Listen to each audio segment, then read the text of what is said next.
Hello, अस्सलाम वालेकुम everyone. Usman, आप अवेलेबल हैं मीटिंग में? अच्छा, मेरे पास ज़ूम की परमिशंस नहीं है स्क्रीन शेयर करने की। तो मैं आपको जो है मैं लीव करूँगा क्योंकि मैंने परमिशंस असाइन करनी है। मैं आपको जो है वो ओनर बना रहा हूँ इस मीटिंग का, तो मैं रिजॉइन करता हूँ, तो आप जो है मुझे वापस जो है वो ओनर बना दें ताकि फिर मैं जो है प्रेज़ेंटेशन स्टार्ट करूँ। जी, ठीक है।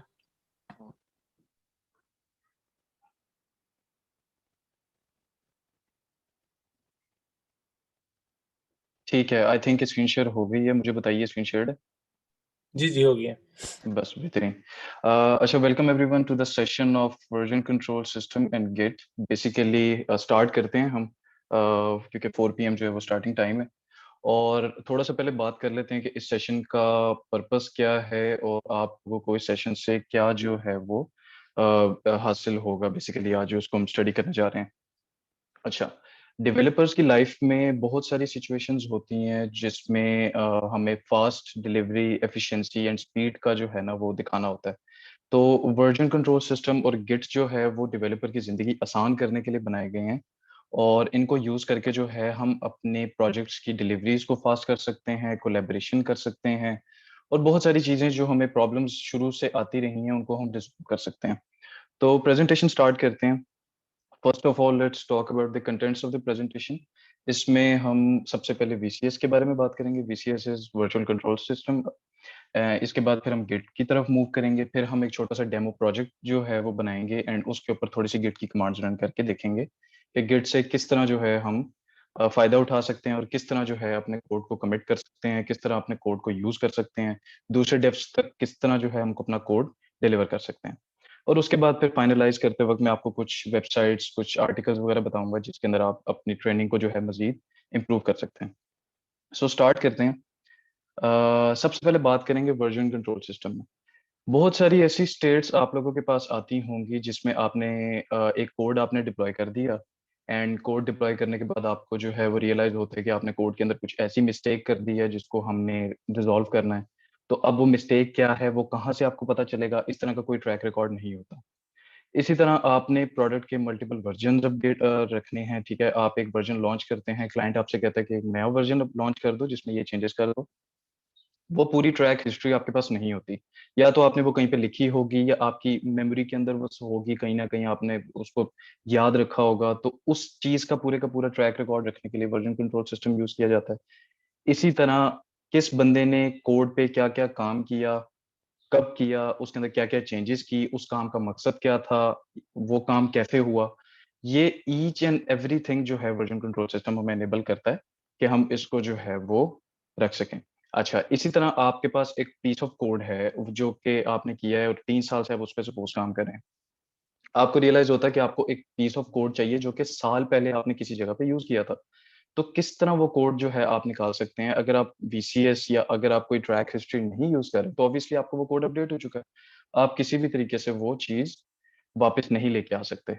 इस तरह की प्रॉब्लम्स आ जाती हैं, तो इस तरह की सारी प्रॉब्लम्स को रिज़ॉल्व करने के लिए हम वीसीएस यूज़ करते हैं। ठीक है, मूव ऑन करते हैं नेक्स्ट। वर्जन कंट्रोल सिस्टम के बारे में अब बात करेंगे। बेसिकली ये तो सारी प्रॉब्लम्स हमने डिस्कस कर ली कि वर्जन कंट्रोल सिस्टम किस लिए काम किया जाता है। अब हम बात करते हैं वर्जन कंट्रोल सिस्टम एक्चुअली है क्या चीज़?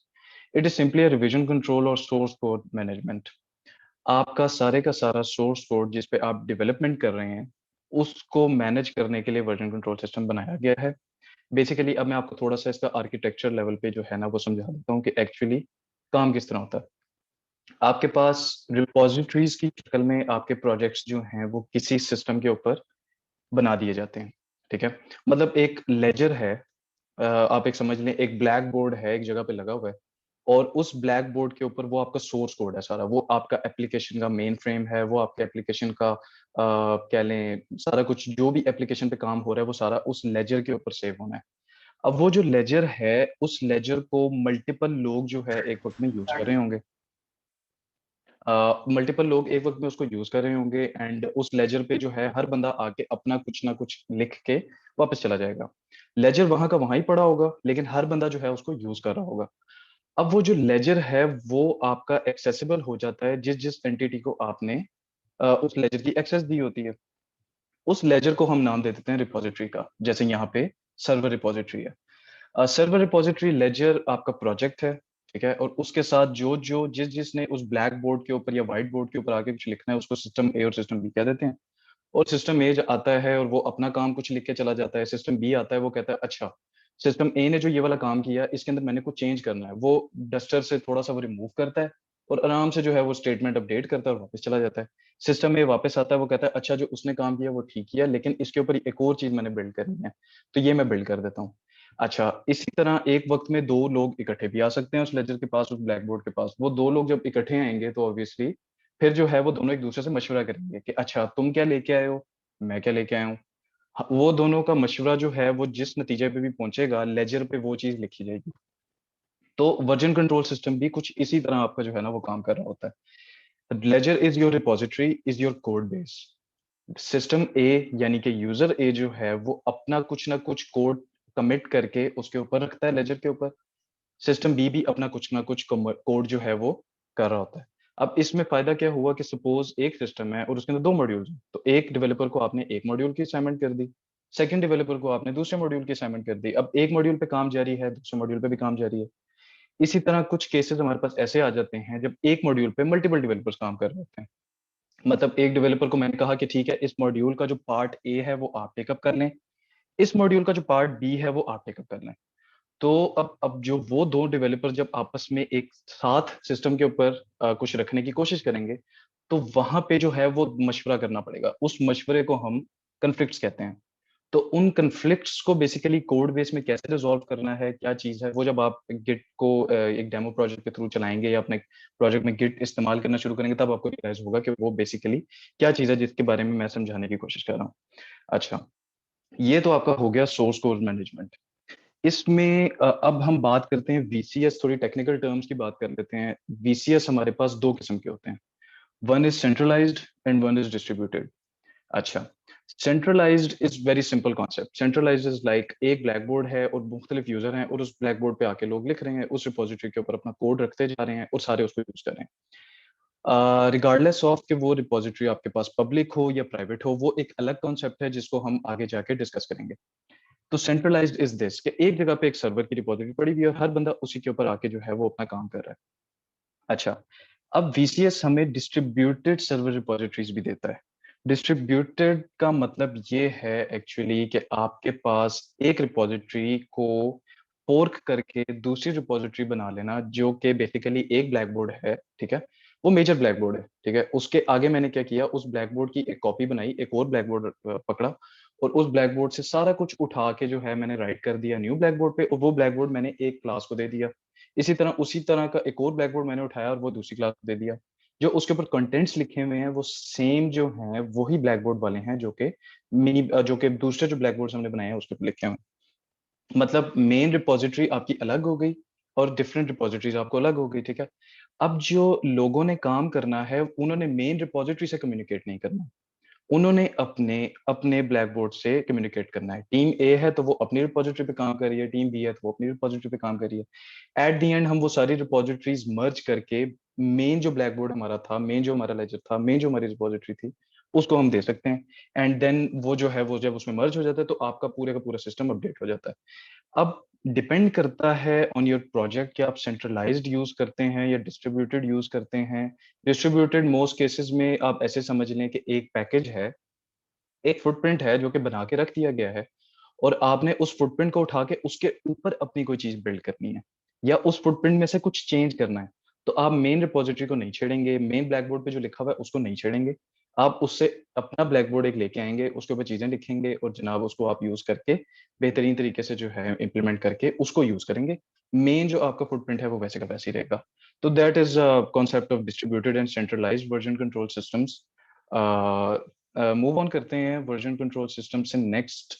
अब हम देख लेते हैं कि अब वीसीएस तो हमें समझ आ गया कि क्या चीज़ है, इसके बेनिफिट्स क्या हैं, बेसिकली ये हमें किस तरह डेली लाइफ में डेवलपर्स को नहीं, इवन के दूसरी जो टीम्स होती हैं वो भी इस चीज को यूज कर सकते हैं, इस कॉन्सेप्ट को यूज कर सकते हैं। It's generally a concept. Git is basically for developers, VCS is generally a concept. अब इसके हम बेनिफिट्स देख लेते हैं कि वो क्या क्या है। Number one is collaboration. Collaboration बहुत आसान हो जाती है वीसीएस यूज करते हुए। कोलेबोरेशन से मतलब ये है कि लेट्स सपोज आपके पास कोई वीसीएस जैसा सिस्टम नहीं है, आप आपकी टीम में 6 बंदे हैं, ठीक है? और 6 बंदे जो हैं वो एक प्रोजेक्ट पे काम कर रहे हैं और उस प्रोजेक्ट के ऊपर काम करते-करते अब आपको ट्रैक रखना काफ़ी मुश्किल हो जाता है, किस बंदे ने क्या काम किया है। अच्छा, उसने आज के दिन क्या काम किया, कल के दिन क्या काम किया, अच्छा ठीक है। फिर जनाब इस तरह की बातें हो रही होती हैं आपकी कि आप जो है वो दूसरे को कह रहे होते हैं, यार इस फाइल में जो है ना कुछ चेंज ना करना, ठीक है? अपने डेवलपर फ्रेंड को या अपने डेवलपर टीममेट को कह रहे होते हैं कि इस फाइल में कुछ चेंज ना करना, मैं इसमें चेंज कर रहा हूँ। जब मैं इसमें चेंज करूँगा तो फिर तुम इसमें चेंज कर देना। इस तरह के मतलब आपने सिचुएशन से गुज़रे होंगे आप बिगिनिंग में और इस तरह की चीज़ें हुई होंगी। तो ये कोलैबोरेशन काफ़ी आसान कर देता है। हर डेवलपर अपनी रिस्पॉन्सिबिलिटी जानता है, उसी तरह हर डेवलपर को पता है कि उसने किस तरह अपना कोड जो है वो उस रिपॉज़िटरी, उस ब्लैक बोर्ड तक पहुँचाना है। और ये जो कोड एक ब्लैक बोर्ड के ऊपर इकट्ठे लोग आ जाएँ या एक-एक लोग आ जाएँ या उसको अपडेट करना, ये सारी रिस्पॉन्सिबिलिटी वीसीएस के ज़िम्मे आ जाती है। डेवलपर्स की ज़िंदगी आसान हो गई, डेवलपर्स ने अब सिर्फ़ कॉन्संट्रेट करना है अपनी डेवलपमेंट पे एंड जो कोड अपना रिपॉज़िटरी तक पहुँचाने वाला काम है, वो सारा टेक ओवर कर लिया वीसीएस ने। तो इस तरह वो डेवलपर्स की ज़िंदगी काफ़ी आसान हो गई। अच्छा, इसके अंदर वर्ज़न ट्रैकिंग हो जाती है। वर्ज़न ट्रैकिंग इज़ दिस कि आप एक मॉड्यूल पे काम कर रहे हैं, तो उस मॉड्यूल के कौन-कौन से वर्ज़न आपने बिल्ड किए। क्या पता फर्स्ट वर्ज़न में आपने जो है वो बैकएंड कोड किया, ठीक है? सेकंड वर्ज़न में आपने जो है वो फ्रंट एंड कोड किया। थर्ड थर्ड वर्ज़न में आपने जो है वो कुछ और कोड किया और उसको जो है आपने फोर्थ वर्ज़न में जो है वो मर्ज किया यानी कि इकट्ठे अब वो काम कर रहे हैं और उसको आपने रख दिया। तो ये पूरी एक ट्रैकिंग चल रही है, ये एक एग्ज़ाम्पल थी ट्रैकिंग की, तो ये पूरा ट्रैक बीसीएस रखता है। इसके अंदर आप ब्रांचेज़ बना सकते हैं। ब्रांचेस का कॉन्सेप्ट कुछ ऐसे है कि सेम जो आपका फुटप्रिंट है मेन, उसकी एक कॉपी आप एक बना लेते हैं और उसके अंदर अपनी कुछ अपडेट्स कर लेते हैं। ठीक है? तो मतलब एक नोड जो आपके पास कोड की थी, जिसके अंदर सारा डाटा आपका पड़ा हुआ था, उसी तरह की आपने एक और नोड बना ली, उसके अंदर सारा डाटा आपका आ गया और आप उस नोड को किसी स्पेशल पर्पज़ के लिए यूज़ कर लेते हैं और उस नोड को आप डिलीट भी कर सकते हैं ऑब्वियसली जब आपका काम पूरा हो जाएगा या उस नोड को आप रख भी सकते हैं डिपेंडिंग ऑन योर नीड्स। तो ये जब हम डेमो भी प्रोजेक्ट एक बनाएँगे छोटा-सा तो उसमें हम देखेंगे कि किस तरह ब्रांचिंग होती है। ठीक है। नेक्स्ट जो बड़ा सबसे अच्छा फ़ायदा मतलब टॉप ऑफ द लाइन जो फ़ायदे हैं वीसीएस यूज़ करने के उसमें रिस्टोरिंग प्रीवियस वर्ज़न है। रिस्टोरिंग प्रीवियस वर्ज़न ऐसे है कि आपने कुछ कोड के अंदर कमिट किया। कमिट का मतलब ये है कि आपने कुछ कोड के अंदर चेंज किया, उस ब्लैक बोर्ड पे कुछ नई चीज़ लिखी और उस चेंज की वज़ह से आपकी एप्लीकेशन प्रोडक्शन सर्वर के ऊपर ब्रेक हो जाती है। या वो कोड पीस ऑफ कोड जो था वो कोई एरर जनरेट कर रहा है, जिसका आप सपोज़ ये एक मैं आपको सिनेरियो बता रहा हूँ, जिसका आप सपोज़ आप ऐसे कह लें कि वो जो है वो इंस्टेंट चेंज आप नहीं कर सकते उसमें, क्योंकि ऑब्वियसली वो टेस्टर ने निकाला होगा या प्रोडक्शन पे एक बग आया होगा, वो आपको समझने के लिए थोड़ा-सा टाइम चाहिए कि एग्ज़ैक्टली वो बग आया क्यों है, फिर आप उसको फिक्स करेंगे, तो उसमें टाइम रिक्वायर्ड होता है। तो आप क्या कर सकते हैं वीसीएस के थ्रू फौरी तौर पर उस लेजर का जो प्रीवियस वर्ज़न था उस लेजर का जो बेसिकली ब्लैक बोर्ड का प्रीवियस वर्ज़न था, वो आप रिस्टोर कर सकते हैं। इसका मतलब ये हुआ कि अब जो वो ब्लैक बोर्ड पे हम जब भी कोई चीज़ लिखते हैं, तो जो उसका प्रीवियस वर्ज़न होता है, वो वर्ज़न हिस्ट्री में जो है ना, वो सेव हो रहा होता है। तो मतलब आपने कल कोड के अंदर क्या-क्या चेंज किया, परसों कोड के अंदर क्या चेंज किया, इससे पहले कोड के अंदर क्या चेंज किया, साल पहले कोड के अंदर क्या चीज़ चेंज किया, ईच एंड एवरीथिंग आपके पास अवेलेबल होता है वो फुटप्रिंट।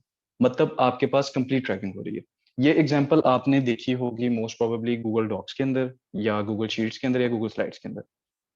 उनका भी कॉन्सेप्ट ऐसे ही है बेसिकली जब वो हम कोई डॉक बनाते हैं और उसके अंदर कुछ चेंज करते हैं तो आप उसकी वर्ज़न हिस्ट्री जाके देख सकते हैं कि किसने क्या चेंज किया या प्रीवियस वर्ज़न क्या था। तो जो भी वर्ज़न आपको चाहिए होता है आप ईज़िली जो है वो निकाल सकते हैं उसके अंदर से। ठीक है। Next one is audit. Obviously audit आपको कंप्लीट दे देगा ये। ऑडिट का मतलब ये है कि जो भी वर्ज़न स्टोर होगा एक ट्री के अंदर, एक लेजर के अंदर, ब्लैकबोर्ड के प्रीवियस वर्ज़न उसके अंदर उसकी कंप्लीट हिस्ट्री सेव होती है साथ। कि इसके ऊपर काम किसने किया था और उस काम का पर्पस क्या था। तो उसको हम कमिट मैसेजेस का नाम देते हैं या हम डिस्क्रिप्शन का नाम दे सकते हैं या अगर कोई टूल यूज़ कर रहे हैं आप तो उसके ऊपर जो आपने मैसेजेस राइट किए हैं उसका नाम दे सकते हैं। डिपेंडिंग ऑन योर कि आप ऑडिट को किस तरह जो है वो लेके चलते हैं। Okay, last but not the least is easy integration with ID and other tools. इसका मतलब ये है कि ये ईज़िली इंटीग्रेट हो जाता है आपकी एप्लीकेशंस के अंदर। आपके पास बहुत सारे ऐसे अवेलेबल हैं टूल्स जो कि आपको जो है वो गिट की फैसिलिटीज़, वीसीएस की फैसिलिटीज़ दे देते हैं। कमांड लाइन इंटरफ़ेस से निकल के आपको जीयूआई प्रोवाइड कर देते हैं, तो ताकि आप जो है वो मज़ीद अपनी जो है ना वो डेवलपमेंट स्किल्स, मज़ीद डिप्लॉयमेंट स्किल्स या कह लें या डेवलपमेंट स्किल्स कह लें या डिलीवरी स्किल्स कह लें, उसको इम्प्रूव कर सकें। तो इस तरह के काफ़ी टूल्स अवेलेबल हैं जिनकी हम बाद में बात करेंगे इन फर्दर स्लाइड्स। अभी तक अगर किसी का भी VCS के रिलेटेड कोई क्वेश्चन है तो वो मेरे से पूछ सकता है।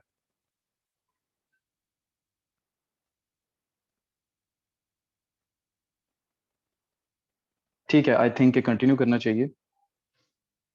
ठीक है, अब हम बात करेंगे गिट के ऊपर। हमने VCS तो देख लिया कि VCS एग्जैक्टली है क्या।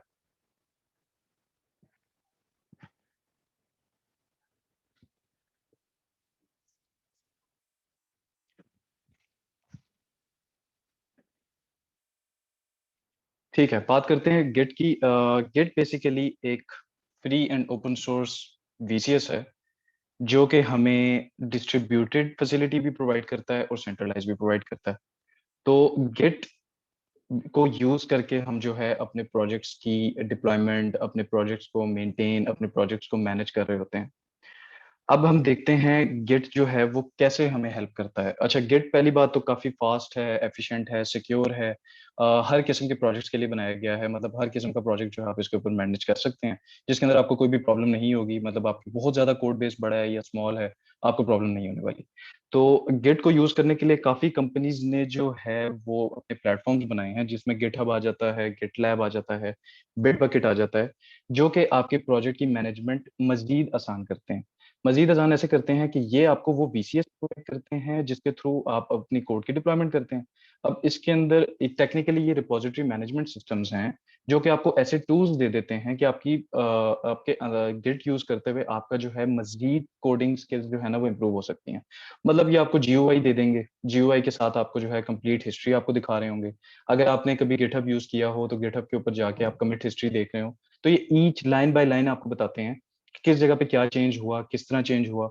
ऑब्वियसली आपको कमांड लाइन भी बताता है, गेट की कमांड जो है वो खुद भी आपको बताती है, लेकिन ये आपको जरा ग्राफिकल यूजर इंटरफेस दे देते हैं, जिससे और ज्यादा एफिशिएंसी आपकी डिप्लॉयमेंट के अंदर, डेवलपमेंट के अंदर आ सकती है। इसके अंदर आप अपने कंट्रीब्यूटर्स देख सकते हैं, हिस्ट्रीज देख सकते हैं अपना। ऑब्वियसली आपको कुछ ऐसे टूल्स प्रोवाइड करता है कि आप अपनी फ्रीक्वेंसी देख सकते हैं कि किस तरह प्रोजेक्ट के ऊपर काम चल रहा है, कब काम हो रहा है, किस दिन लोग काम ज्यादा करते हैं, किस दिन काम कम करते हैं। इसके ऊपर मेंबर्स ऐड किए जाते हैं, इसके थ्रू एक्सेसेस दी जाती हैं। ये मैनेज कर रहा होता है कि आपकी रिपॉजिटरीज जो हैं वो ओपन वर्ल्ड के लिए होंगी, या ये रिपॉजिटरीज जो हैं वो आपकी एक स्पेसिफिक ग्रुप के लिए होंगी, मतलब पब्लिक रिपॉजिटरीज, प्राइवेट रिपॉजिटरीज। इसके अंदर आप अपने इश्यू ट्रैकिंग कर सकते हैं, नोटिफिकेशंस ऐड कर सकते हैं, किसी ने कुछ कमिट किया तो साथ ही आपको एक नोटिफिकेशन जो है वो आ सकती है। तो ये इस तरह की बहुत सारी चीजें जो कि प्लेटफॉर्म्स के ऊपर आपको मिलेंगी। तो अभी जो सबसे फेमस है वो गिटहब है, गिटलैब है, बिटबकेट भी लोग यूज करते हैं। आप लोगों के जो गिट यूज कर रहे हैं उनके काफी ज्यादा प्रोजेक्ट्स मेरे ख्याल से गिटलैब पे होंगे या गिटहब पे होंगे। इसी तरह कुछ प्रोजेक्ट्स बिटबकेट पे होंगे। तो डिपेंडिंग ऑन के कौन सा आपने प्लेटफॉर्म यूज करना है, वो इट डजेंट मैटर, हर जो है वो गिट की फैसिलिटी, हर एक प्लेटफॉर्म आपको गिट की फैसिलिटी दे रहा होता है। तो मूव ऑन करते हैं नेक्स्ट स्लाइड पे। अब हम बात करेंगे गिट के फीचर्स की। ऑब्वियसली गिट के फीचर्स सिमिलर हैं VCS की तरह। जिस तरह VCS काम करता है, VCS के ऊपर गिट को बिल्ड किया गया है। सबसे पहले तो आपको डिस्ट्रीब्यूटेड सिस्टम की फैसिलिटी देता है। आपने मेन लेजर से अपना एक लेजर बनाना है और उसके ऊपर कुछ काम करना है, और वो लेजर बिल्कुल इंडिपेंडेंट होगा मेन लेजर के, तो आप जो है वो इस पर इजीली कर सकते हैं। It is compatible on all systems. उसका मतलब ये है कि इन्वायरमेंट आपका कोई भी हो, विंडोज है, लिनक्स है, मैक है, या कोई भी किसी भी और इन्वायरमेंट पे आप काम करें, तो इट इज कंपेटेबल, आपको कोई कंपेटेबिलिटी के इश्यूज नहीं आएंगे। हर इन्वायरमेंट पे ये इजीली इंस्टॉलेबल है और हर इन्वायरमेंट पे इजीली चल सकता है। ठीक है, VCS की तरह ये आपको ब्रांचिंग जो है वो, जैसे क्योंकि VCS का फीचर है ब्रांचिंग, तो गिट के अंदर ब्रांचिंग भी अवेलेबल है। It is light weight, it is very fast, it is open source. Open source मतलब ओपनली आप इसको यूज करें, इसको एडिट करें, या इसके अंदर अगर आपने कुछ भी चीज ऐड करनी है आप ऐड कर सकते हैं, कोई ऐसा इसमें रिस्ट्रिक्शन नहीं है। It is reliable and secure. Secure ये ऐसे है कि आपकी रिपोजिटरीज सिक्योर हो जाती हैं with SSH keys, with user name, password, और इस तरह की बहुत सारी इसमें और चीजें हैं जो कि आप इसको एप्लीकेशन को इसके थ्रू सिक्योर कर सकते हैं। अच्छा, अब जो है ये गिट का थोड़ा सा इंट्रोडक्शन था। अब हम एक डेमो प्रोजेक्ट स्टार्ट करेंगे बेसिकली, जिसके अंदर ये कुछ कमांड्स हैं गिट की जो कि मैंने यहाँ पे मेंशन कर दी हैं। इन कमांड्स को हम एक बाय वन जो है ना नहीं देख सकते। उसकी रीजन ये है कि जब तक हम इसकी एक प्रैक्टिस प्रोजेक्ट नहीं करते, हमें आइडिया नहीं होगा कि कमांड एक्चुअली करती क्या है। हर कमांड का एक मकसद है, ठीक है, हर कमांड का एक रीजन है जिसको हम यूज करते हैं, और उसको यूज करके हम किस तरह उस लेजर को मेंटेन कर सकते हैं, अब ये चीज हम देखते हैं। ठीक है, डेमो स्टार्ट करने से पहले किसी का कोई क्वेश्चन है तो आप कर लें मेरे से, गिट के बारे में हो या VCS के बारे में हो या कोई और चीज।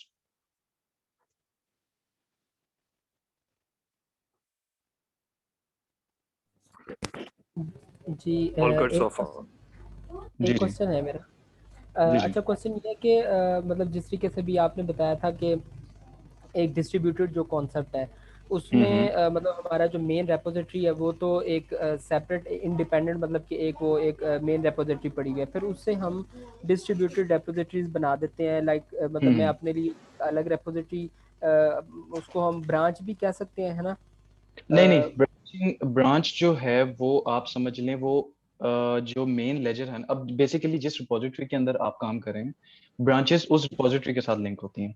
ठीक है? मतलब आप ऐसे समझ लें कि हर लेजर का ना एक ट्री होता है।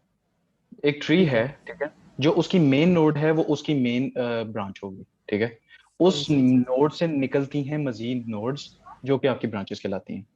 सही। सिंपल। ठीक हो गया। जो अच्छा, हाँ। अब सॉरी सॉरी सॉरी प्लीज। जी, जी। बताएँ, बताएँ। अच्छा, अब जो डिस्ट्रीब्यूटेड जो हमने रेपोजिटरीज बनाई हैं, जब हम उनको मर्ज करने जा रहे होंगे तो उस टाइम पे भी कन्फ्लिक्ट्स वगैरह और इस तरह की चीज़ें फेस करने को होंगी। फिर बिल्कुल उसका डिस्ट्रीब्यूशन में क्या मतलब कि हमें फ़ायदा क्या हुआ वो से सेंट्रल का और डिस्ट्रीब्यूशन का? बेसिकली डिस्ट्रीब्यूशन ना एक कॉन्सेप्ट है, मैं आपको समझा देता हूँ, अभी दोबारा से बता देता हूँ। ब्रांचेस और डिस्ट्रीब्यूशन का कॉन्सेप्ट सेम है लेकिन इट इज़ वेरी डिफरेंट। मैं आपको बताता हूँ। गिट के ऊपर आप जाते हैं, आप गिट के ऊपर जाके स्पेशली जो बैकएंड डेवलपर्स होते हैं वो ज़्यादातर इनका सामना होता है इस चीज़ से। गिट के ऊपर वो जाते हैं या एनपीएम के कुछ पैकेजेस जो है वो यूज़ करना चाह रहे हैं, ठीक है? तो वो पैकेजेस कहाँ पे मेंटेन हो रहे होते हैं? वो गिट के ऊपर मेंटेन हो रहे होते हैं। अब गिट के ऊपर हम जाते हैं और गिट को हम या तो क्लोन कर लेते हैं या थ्रू एनपीएम उस पैकेज को इंस्टॉल कर लेते हैं अपने प्रोजेक्ट के साथ, ठीक है? अच्छा, अब जब हम इंस्टॉल कर लेते हैं तो हमें पता चलता है कि इस पैकेज के अंदर कोई फॉल्ट है। मैं एग्ज़ाम्पल आपको दे रहा हूँ, इस पैकेज के अंदर कोई फॉल्ट है, ठीक है? तो अब उस पैकेज के अंदर जो फॉल्ट था, उसको रिमूव करने के लिए मैं ओरिजिनल रिपॉज़िटरी को चेंज नहीं कर सकता। उसकी रीज़न ये है कि जो ओरिजिनल रिपॉज़िटरी होगी डिपेंड्स ऑन द लाइसेंस। अगर आपके पास जनरल पब्लिक लाइसेंस है तो आप उसको अपडेट कर सकते हैं। लेकिन अगर कोई और लाइसेंस है तो आपको वहाँ पे एक पुल रिक्वेस्ट कहते हैं, पुश रिक्वेस्ट कह लें, उसको जो है वो करनी पड़ती है। वो फिर जो ओनर होता है उस रिपॉज़िटरी का वो देखता है कि क्या-क्या चेंजेज़ आई हैं और फिर उसको मेन लेजर के अंदर, मेन रिपॉज़िटरी के अंदर मर्ज करता है।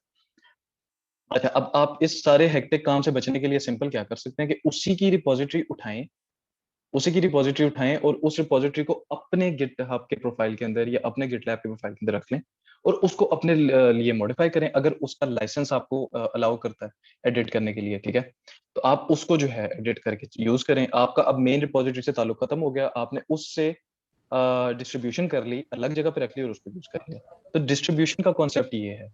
ब्रांचिंग का कॉन्सेप्ट जो है वो एक सिंगल रिपॉज़िटरी के अंदर ही होता है। वो उसी कोड बेस जो आपने उसके अंदर रखा होता है ना, उसकी एक ब्रांच अलग कर लेते हैं, फिर उसके अंदर कुछ आपने चेंज किया तो उसका काम आप अलग कर लेते हैं। तो वो ब्रांचिंग का कॉन्सेप्ट वो है। ठीक है, थैंक यू। हाँ, नो प्रॉब्लम। अच्छा, और कोई क्वेश्चन किसी का? ठीक है, आई थिंक कि हम स्टार्ट करते हैं। अब एक डेमो प्रोजेक्ट जो है हम बनाएँगे जिसके अंदर हम जो है देखेंगे कि गिट किस तरह जो है हमें हेल्प करता है डेली टास्क के अंदर। सबसे पहले ये गिटहब पे बेसिकली मेरा एक अकाउंट है जो कि मैं यूज़ करूँगा और इसके अंदर सबसे पहले हम एक बना लेते हैं रिपॉज़िटरी। ठीक है, इसको हम नाम दे देते हैं टेस्ट प्रोजेक्ट का। इसकी डिस्क्रिप्शन आपने ऐड करनी है। अब ये बेसिकली जो गिटहब है, ये एक गिट प्लेटफ़ॉर्म है। अब देखें कितनी ईज़िली इसके अंदर ऊपर जाके जो है आप रिपॉज़िटरी क्रिएट कर सकते हैं, उसको अपने पब्लिक रखना है, प्राइवेट रखना है और बाकी कुछ कॉन्फ़िगरेशन ऑप्शंस होती हैं, इनकी हम जो है बाद में बात करेंगे। गिट इग्नोर फाइल की भी बाद में बात करेंगे, वो एक्चुअली है क्या? लाइसेंस का भी मैं थोड़ा-सा आपको बता दूँगा कि लाइसेंस बेसिकली क्या है, किस तरह हम लाइसेंसिंग करते हैं और वो सारी चीज़ें। अच्छा, इसकी description this is a test project, ठीक है? और इसको हम प्राइवेट रिपॉज़िटरी करेंगे। प्राइवेट रिपॉज़िटरी का मतलब ये होता है कि जिसके पास मेरे अकाउंट की एक्सेस है या तो वो या जिसकी पब्लिक की जिस कंप्यूटर की पब्लिक की इस अकाउंट में एडेड है वो। इन दोनों में से जो भी बंदा जिसके पास भी ये दोनों चीज़ें होंगी, वो ही इस रिपॉज़िटरी को एक्सेस कर सकेगा या थर्ड मैं इसके अंदर कोई दूसरा अकाउंट लिंक करता हूँ। ठीक है। मैं इसके अंदर कोई दूसरा अकाउंट लिंक करता हूँ मतलब ये कि मैं बिलाल को या उस्मान को या किसी को भी जो है एक्सेस दे देता हूँ इस रिपॉज़िटरी की, वो। तो इन 3 केसेज़ में जो है ना मैं इस रिपॉज़िटरी को एक्सेस कर सकूँगा प्राइवेट और अगर ये पब्लिक है तो इसको ये ओपन वर्ल्ड हो जाएगी।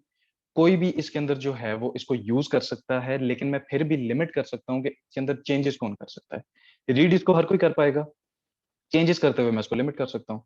तो हम for the sake of this meeting हम इसको एक प्राइवेट बना लेते हैं, और उसमें हम कहते हैं ठीक है जी एक रीडमी एमडी फाइल ऐड कर दो, और वो हमें बता देता है कि आपकी जो है मेन के नाम से डिफॉल्ट ब्रांच होगी, मतलब जो आपका लेजर अब लिखा जा रहा है वो किस नोड के ऊपर होगा, वो मेन के ऊपर होगा। तो लेट्स सी, ब्रांच बना लेते हैं, रिपॉजिटरी बना लेते हैं। ये रिपॉजिटरी मेरी रेडी हो गई, और इसके अंदर अभी एक कमिट पड़ी हुई है, और इसके अंदर मेरे पास एक रीडमी एमडी फाइल भी बन गई है, जिसको इस प्लेटफॉर्म ने ऑटोमेटिकली जो है वो डिस्क्रिप्शन और टाइटल उसका रीडमी एमडी में ऐड कर दिया। अब इस प्रोजेक्ट को एक छोटा सा प्रोजेक्ट बन गया। इस प्रोजेक्ट को हम यूज करते हैं कि किस तरह मल्टीपल यूजर्स इस पे एक साथ काम कर सकते हैं। तो स्टार्ट करते हैं। सबसे पहले इसको मुझे अपने किसी लोकल सिस्टम पे, या मेरे किसी जिस एनवायरनमेंट पे भी मैं काम कर रहा हूँ, जो जो डेवलपर जिस जिस एनवायरनमेंट में काम कर रहा है, उसके ऊपर इसको लेके आना है, ताकि ऑब्वियसली उसके अंदर वो काम करेगा और फिर इसको बताएगा कि मैंने ये चेंज किया है। उस कॉन्सेप्ट को हम दो तरीकों से इनिशियलाइज कर सकते हैं। ठीक है, जैसे कि अभी हमारी इसकी बात हो रही थी इनिशियलाइजेशन एंड कॉन्फ़िगरेशन की, तो आप गिट इनिट के थ्रू कर सकते हैं या गिट क्लोन के थ्रू कर सकते हैं। गिट इनिट इज बेसिकली आप लोकल पे एक इनिशियलाइजेशन कर देते हैं प्रोजेक्ट की, एंड देन उसको एक रिमोट के साथ अटैच कर देते हैं, और फिर आप जो है वो उसके थ्रू काम करना शुरू कर देते हैं। लेकिन चूंकि हमारे पास एक गिटहब का प्लेटफॉर्म अवेलेबल है, तो हम गिट क्लोन करेंगे डायरेक्टली। आप कैसे करेंगे उस चीज पे देखते हैं। आप यहाँ पे आए, आपने यहाँ पे कोड पे क्लिक किया, और अब आपको ये तीन जो है ना वो आपको दे रहा है, ये गिटहब दे रहा है। ये प्लेटफॉर्म इंडिपेंडेंट होता है, क्या पता गिटलैब आपको कुछ और भी दे रहा हो, क्या पता बिटबकेट आपको एसएसएच तो देते ही है हर कोई, गिटहब सीएलआई है जैसे, ये बिटबकेट और आपको गिटलैब जो है वो नहीं देगा। तो हम इसको दो तरीके से क्लोन कर सकते हैं। क्लोन का कॉन्सेप्ट ये है कि आप रिपोजिटरी उठाते हैं और अपने किसी इन्वायरमेंट पे ले जाते हैं। वो आपका प्रोडक्शन इंस्टेंस भी हो सकता है जिस पर आपकी वेबसाइट चल रही है या वेब एप्लीकेशन चल रही है, वो आपका लोकल सिस्टम भी हो सकता है जिस पे आपने डेवलपमेंट करनी है। तो आप HTTPS के थ्रू अगर क्लोन करेंगे, तो एवरी टाइम जब आप इसको कुछ भी इस पे चेंज करेंगे, ऐसे कुछ लेंगे, तो ये आपसे यूजर नेम पासवर्ड पूछेगा। Second one is your SSH की। अच्छा, SSH की बेसिकली आपकी पब्लिक आइडेंटिटी और प्राइवेट आइडेंटिटी बन जाती है हर लैपटॉप में। उसका लिंक जो है मैं आपके साथ आफ्टर द प्रेजेंटेशन शेयर कर दूंगा कि आपने अपनी लैपटॉप की या अपने सिस्टम की या अपने इन्वायरमेंट की किस तरह जनरेट करनी है और किस तरह उसको यूज करते हैं। तो वो एक अलग जो है ना छोटा सा एक कॉन्सेप्ट है, वो मैं आपके साथ शेयर कर दूंगा ताकि वो आप अपनी पब्लिक कीज बना सकें। उसके बाद इस SSH की को जो आपके सिस्टम पे बन जाती है, उसको हम इस अकाउंट के अंदर लिंक कर देते हैं।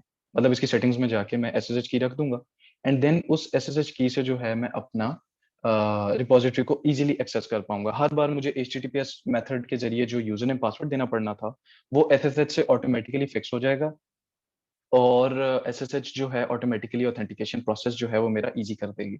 तो इससे थोड़ा सा मजीद जो है हमारा एडवांस होता गया है। वैसे भी आई थिंक कि HTTPS जो है वो ऑब्सोलीट होने वाला है। लेट्स सी ये कब ऑब्सोलीट होता है, कब गिटहब वगैरह सारे प्लेटफॉर्म इसको खत्म करते हैं, तो हम SSH के थ्रू ही जो है हम करते हैं। ये मेरी रिपोजिटरी का पब्लिक यूआरएल है। पब्लिक यूआरएल से मुराद ये है कि ये फाइल्स नहीं दिखाएगा क्योंकि प्राइवेट रिपोजिटरी है, लेकिन इसका पब्लिक यूआरएल ये है, जिसके पास एक्सेस होगी वो इस यूआरएल से इसको एक्सेस कर सकता है। तो कंटिन्यू करते हैं, हम अपने प्रोजेक्ट को क्लोन करते हैं। एक क्वेश्चन है रिगार्डिंग SSH जी की। जी। वो ये कि अभी मुझे कल ही इसको इनकाउंटर किया है कि एक SSH की जो है वो मल्टीपल अकाउंट्स पे नहीं सेट हो सकती, तो उसका क्या अच्छा सोल्यूशन? अच्छा, अगर आपके पास एक आइडेंटिटी है, वो मल्टीपल अकाउंट्स पे जो है बिल्कुल सेट हो सकती है। मतलब अभी जिस प्रोजेक्ट में काम कर रहा हूँ ना, मैं आपको अपनी एग्जांपल दे देता हूँ। मेरे लैपटॉप की एक की है और वो एक रिपॉजिटरी के अंदर हमने लगाई हुई है, और उसको अगर मैं किसी और जगह पे यूज करना चाहूँ तो वो तो मैं यूज कर सकता हूँ, उसके अंदर ऐसा कोई प्रॉब्लम आनी नहीं चाहिए। आप उसके नहीं लिए नहीं, जी जी बताइए। दो डिफरेंट अकाउंट्स के ऊपर एक SSH की नहीं हो रही है ऐड। अच्छा, तो उसके लिए सिंपल सोल्यूशन ये है कि आप एक अलग की बना के जो है वो दूसरे अकाउंट के लिए वो यूज कर लें। फिर आपको जो है थोड़ी सी कॉन्फ़िगरेशन अपने लोकल सिस्टम पे करनी पड़ेगी। कॉन्फ़िगरेशन के अंदर जो है आप मेंशन करेंगे कि किस डोमेन के साथ आपने कौन सी की यूज़ करनी है। या आपको हर बार जब भी आपने क्लोन करना है या आपने पुश करना है, पुल करना है, तो आपको की मेंशन करनी पड़ती है साथ, कि आपने कौन सी की इसके साथ यूज़ करनी है। तो दैट डिपेंड्स कि आप किस तरह उसको लेके चलती हैं। तो हम उसका भी एक छोटा-सा परफॉर्म कर लेते हैं डेमो। एज सच गिटहब के ऊपर ही जो है हम अभी चेक कर लेते हैं कि अगर मल्टीपल कीज मेंटेन करनी हो मल्टीपल अकाउंट्स में, सिंगल की मेंटेन करनी है तो वो किस तरह कर सकते हैं।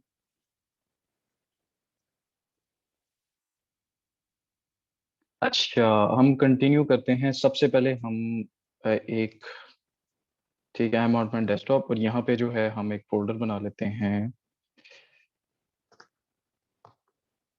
ठीक है, एक मैंने बना लिया यूजर ए का फोल्डर, ठीक है, एंड एक मैं फोल्डर बना लेता हूँ यूजर बी का। बेसिकली अब क्योंकि मेरे पास सिस्टम एक है तो हम इस तरह डेमो करेंगे कि यूजर ए एक डिफरेंट इन्वायरमेंट है, यूजर बी एक डिफरेंट इन्वायरमेंट है। तो इसका मैं एक टैब ओपन कर लेता हूँ। एक इन्वायरमेंट मेरा यहाँ पे मैनेज होगा, एक मेरा यहाँ पे। तो लेट्स सी, हम सबसे पहले जाते हैं यूजर ए में एंड यहाँ पे हम एक प्रोजेक्ट क्लोन कर लेंगे, सेम प्रोजेक्ट, और हम चले जाते हैं यूजर बी में। हम एक प्रोजेक्ट की कॉपी यहाँ पे क्लोन कर लेंगे। तो ये मेरे दो एनवायरनमेंट्स हो गए जिसके ऊपर हम काम करेंगे। तो क्लोन का यूआरएल मैं कॉपी कर लेता हूँ यहाँ से। एसएसएच की मेरी एडिड है ऑलरेडी, तो उसको हम देख लेते हैं। हम यहाँ पे simple git clone, this is the project link, और इसको मैं टेस्ट के नाम से जो है ना वो टेस्ट के बेसिकली फोल्डर के अंदर जो है वो क्लोन करने लगा हूँ। ठीक है, ठीक है। अब यूजर ए जो है उसके पास इस प्रोजेक्ट की कॉपी आ गई है, और इस प्रोजेक्ट की देखने के लिए कि कौन सा ट्री मेरे पास आया है, कौन सी ब्रांच मेरे पास इस वक्त एक्टिव है और क्या है। बेसिकली जो आपका प्लेटफॉर्म होता है ना, जिस जो मेन ब्रांच आपकी सिलेक्टेड होती है, और लकीली उसका नाम भी मेन ही है यहाँ पे। आप ये मैनेज कर सकते हैं, नाम इसका चेंज कर सकते हैं at the time of initialisation, वो एक अलग चीज है। तो वही ब्रांच आपके पास आती है रिमोट से। तो उसकी कमांड होती है गिट लॉग। गिट लॉग जब आप करते हैं तो आपको यहाँ पे पता लग जाता है कि आपके पास कौन सी ब्रांच जो है अभी एक्टिव है। तो green is for your local tree, red is for your remote tree. ठीक है, रिमोट का ट्री आपका डिफरेंट होता है, लोकल का डिफरेंट होता है। लोकल का डिफरेंट ट्री जो होता है, जब आप उस पर कुछ काम कर लेते हैं, उस ट्री को फिर आप पुश करते हैं लाइव ट्री पे, और वो लाइव ट्री के साथ जाके सिंक होता है। और फिर आपके पास जो है ना, इसी तरह जैसे अभी मुझे नजर आ रहा है, local and live same head जो है ना सेम जगह पे पॉइंट कर रहा है। इसका मतलब मेरा लोकल ट्री भी सेम है और लाइव ट्री भी लोकल ट्री से मैच कर रहा है। और उसके अंदर अभी मेरे पास एक कमिट पड़ी है जिसे हम इनिशियल कमिट का नाम देते हैं। ठीक है, इसी तरह यूजर बी जो है वो भी क्लोन कर लेगा अपने पास प्रोजेक्ट। ठीक है, डायरेक्टरी का नाम डिफरेंट हो सकता है, डजेंट मैटर, वो हम उसको भी टेस्ट में जो है वो क्लोन कर लेते हैं। ठीक है, and we go to that directory, और ये जो है यूजर बी के पास भी प्रोजेक्ट आ गया, सेम उसी तरह जैसे यूजर ए ने अपने पास क्लोन किया।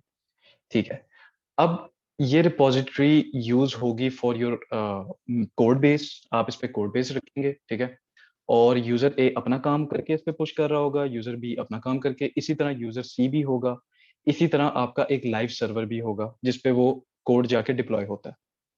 ठीक है, उस सर्वर के ऊपर जाके आप जो है वो इसी तरह गिट क्लोन करेंगे, उस सर्वर की एसएसएच की ऐड करेंगे उस रिपॉजिटरी के अंदर, एंड उसको जो है आप कर सकते हैं, क्या कहते हैं, पुल कर सकते हैं। मतलब पुल करने का मतलब ये है कि उधर से आप अपना लेटेस्ट कोड ले सकते हैं और उसको डिप्लॉय कर सकते हैं।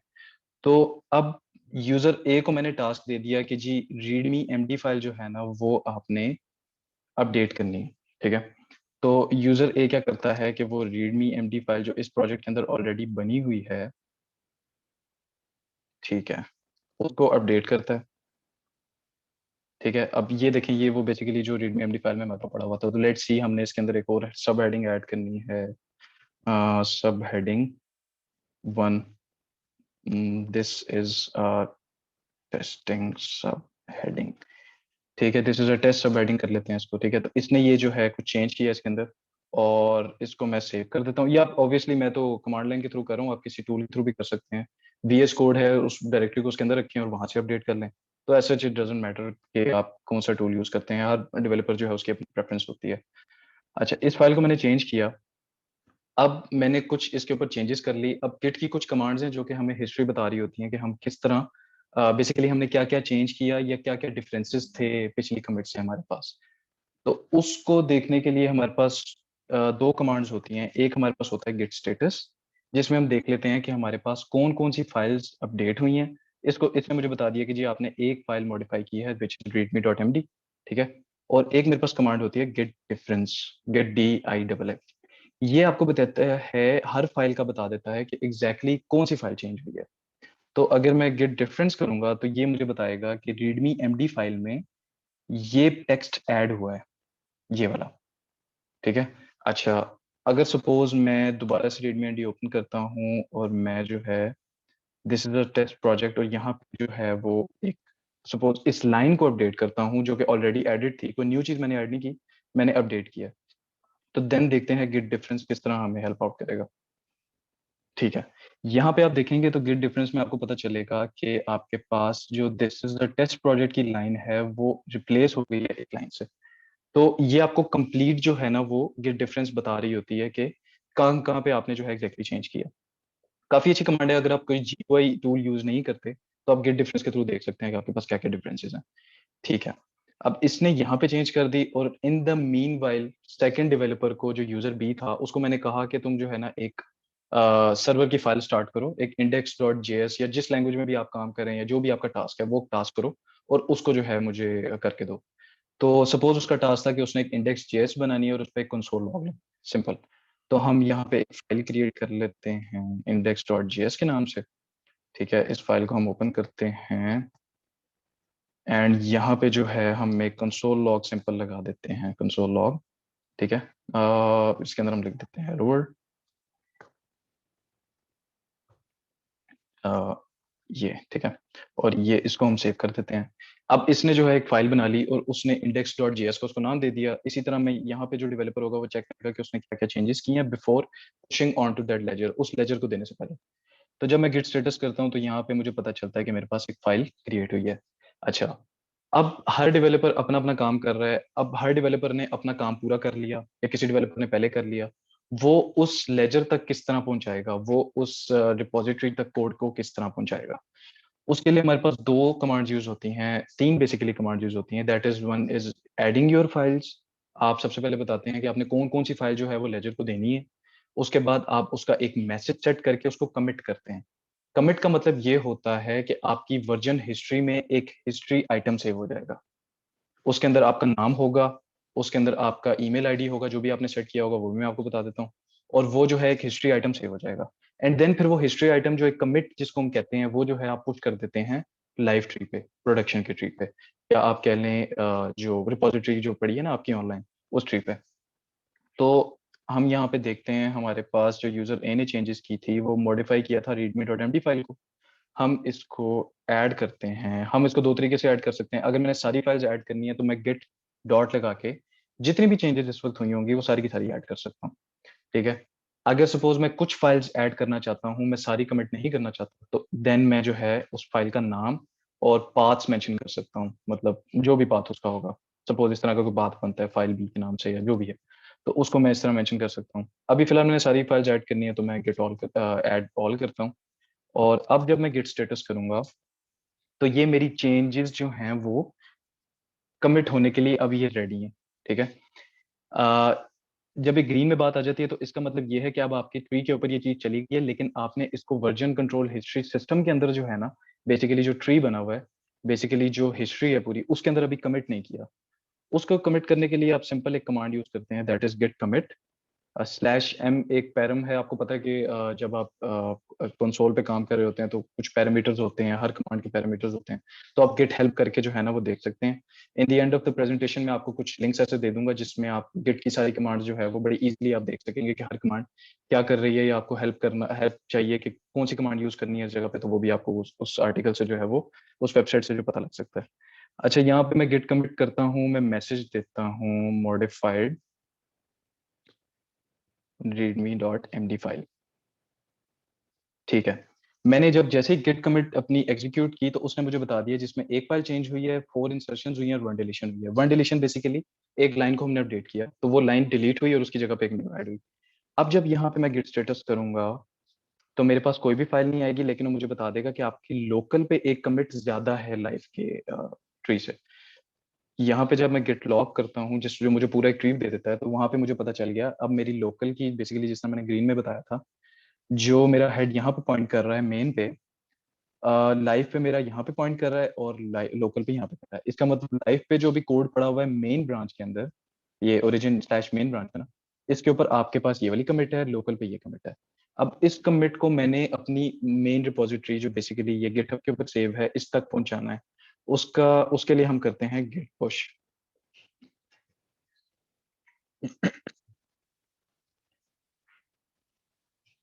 ठीक है, ये मैंने अपना पुश कर दिया, उसने मुझे बता दिया कि आपने मेन को, जो लोकल का मेन था, उसको जो लाइव का मेन है, जो गिटहब के ऊपर पड़ी हुई रिपोजिटरी, उसके मेन के साथ उसको रिप्लेस कर दिया कह लें, या उसके अंदर अपनी चेंजेस भेज दिए हैं।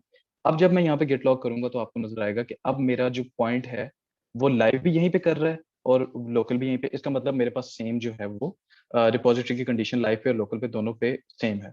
ठीक है, और इधर जाके जब मैं इसको रिफ्रेश करता हूँ पेज को, तो यहाँ पे भी आपके पास वो कमिट आ गई होगी। ये अब आपको प्लेटफॉर्म जो है वो बता रहा होता है कि किस तरह है। तो लेटेस्ट कमिट आपने ये की थी, आप इसको जो है वो कमिट्स के सेक्शन के अंदर जाके देख भी सकते हैं। मतलब मैं यहाँ पे क्लिक करता हूँ तो यहाँ पे ये देखें, ये आपको GUI इंटरफेस है जो कि गिटहब देता है, और ये आपको बता रहा है कि जी ये लाइन आपने डिलीट की थी, दिस लाइन, ये आपने लाइन ऐड की थी, और ये आपने सारे का सारा टेक्स्ट ऐड किया है। और इसका कमिट का एक यूनिक आईडी होता है, उसको हम कमिट हैश कहते हैं, वो ये है। ये हैश हमारा यूज होता है, आगे मैं आपको बताऊंगा कि किस तरह यूज होता है वो सारी चीजें। तो ये बेसिकली आपने कमिट किया। अब कंप्लीट कमिट हिस्ट्री इसके अंदर आ रही होगी, जैसे जैसे मैं इसके अंदर कमिट करता जाऊंगा इसके अंदर वो आता जाएगा। ठीक है, अच्छा, यूजर ए ने अपना काम कर लिया, वो छुट्टी पे चला गया, उसने जो है अपना कमिट करके चला गया। अब यूजर भी अपना काम कर रहा है, लेकिन यूजर भी के थ्रू मैं कमिट करने की कोशिश करूंगा ना, तो वो भी सेम मेरे इस नाम से कमिट होगी। तो हम देख लेते हैं कि हम अपना नाम किस तरह अपडेट कर सकते हैं। उसके लिए गिट कन्फिग की कमांड यूज होती है। इसके दो आप पैरम्स ऐड कर सकते हैं, या तो आप लोकल ऐड कर सकते हैं या ग्लोबल ऐड कर सकते हैं। लोकल का मतलब ये है कि इस फोल्डर के अंदर जो गिट की रिपोजिटरी में लोकल में पड़ी है ना, सिर्फ उस पे आपका नाम और ईमेल अपडेट होगा। अगर आप ग्लोबल यूज करते हैं तो वो ग्लोबली आप जो है ना, जितनी भी गिट के पैकेजेस आपके पास पड़े हुए हैं रिपोजिटरीज, सब पे वो वाला नाम यूज होगा। तो आप जो है वो लोकली अपना नाम अपडेट कर दें, यूजर डॉट नेम, और यहाँ पे यूजर नेम आप एंटर कर दें डेवलपर बी के नाम से सपोज। ठीक है, एंड इसी तरह आप ईमेल इसकी अपडेट करते हैं, और ईमेल में आप लिख देते हैं यहाँ पे, लेट्स सपोज हमने एक ईमेल जो है वो अपडेट कर दी और उसको सेट कर दिया। अब यहाँ पे हम चेक कर लेते हैं कि हमारे पास क्या यूजर नेम एक्चुअली यूज होगा। ठीक है, यूजर नेम भी अपडेट हो गया और ईमेल भी हमारे पास अपडेट हो गया होगा। ठीक है, अब जब मैं कमिट करूंगा तो फिर मेरे पास इनिशियल बेसिकली जो ओनरशिप होगी वो इस नाम से जाएगी। ठीक है, अब यहाँ पे मैं गिट लॉग करता हूँ, मेरे पास ओरिजिनल कमिटी है। यहाँ पे मैं गिट स्टेटस करता हूँ तो मुझे पता चलता है मैंने एक इंडेक्स की फाइल ऐड की थी। हम इसको भी ऐड करके एक कमिट पुश कर देते हैं, गिट ऐड गिट कमिट। ठीक है, edit index.js फाइल। ठीक है, मैंने इंडेक्स फाइल ऐड की और इसको मैं एट दी एंड करता हूँ पुश। ठीक है, अब यहाँ पे मैंने बेसिकली क्या किया कि मैंने पुश करने की कोशिश की, लेकिन मुझे जो मेन रिपोजिटरी है, जो मेरा गिटहब है, उसने मुझे बताया कि आप जो है ना वो नहीं पुश कर सकते। उसकी रीजन ये है कि आपका जो लोकल पे ट्री पड़ा हुआ है ना, जो वो लाइव के साथ सिंक नहीं है। मतलब लाइव के ऊपर अभी एक डेवलपर ने एक कमिट पुश की थी, ठीक है, जिसके अंदर हमने मैसेज दिया था कि मॉडिफाइड रीडमी एमडी फाइल, लेकिन इसके ऊपर वो कमिट मेरे पास आई नहीं है। तो जब तक आपके पास लाइव ट्री जो है वो सिंक नहीं होता लोकल ट्री के साथ, आपकी कमिट के अलावा बेसिकली, आप उस पर पुश नहीं कर सकते। तो उसको करने से पहले सबसे पहले आपको पुल करना पड़ेगा। हम सबसे पहले पुल कर लेते हैं। ठीक है, हमने पुल किया तो अब ऑब्वियसली वो मुझे एक मर्ज कॉन्फ्लिक्ट का जो है वो देगा कि ठीक है जी, आपका जो है वो लाइव का ट्री जो है ना वो लोकल पे मर्ज होने जा रहा है, तो आर यू श्योर क्या you are gonna merge this. ठीक है, मैं कहता हूँ हाँ जी, मैंने इसको मर्ज करना है। ठीक है, ये मेरे पास मर्ज हो गया। अब जब मैं गिट लॉग करता हूँ तो मेरे पास कुछ इस तरह की कमिट्स आती हैं। ठीक है, अच्छा, इसके अंदर मेरे पास कमिट्स के अंदर क्या आएगा कि मेरा जो लाइव का ट्री है वो यहाँ पे पड़ा हुआ है, और फिर मैंने एक उसके ऊपर अपनी कमिट ऐड की, और फिर मैंने उन दोनों चीजों को मर्ज कर दिया बेसिकली। क्योंकि सिंगल ब्रांच थी, तो सिंगल ब्रांच में जो है ना वो मर्ज कन्फ्लिक्ट्स आपके मर्ज कन्फ्लिक्ट्स कह रहा हूँ, मर्ज कमिट्स जो है ना वो आपकी आ रही होती हैं। तो इसको रिमूव करने का ना एक अलग वे है जिसके अभी हम बात करते हैं। ये किया और इसको मैंने at the end git push कर दिया।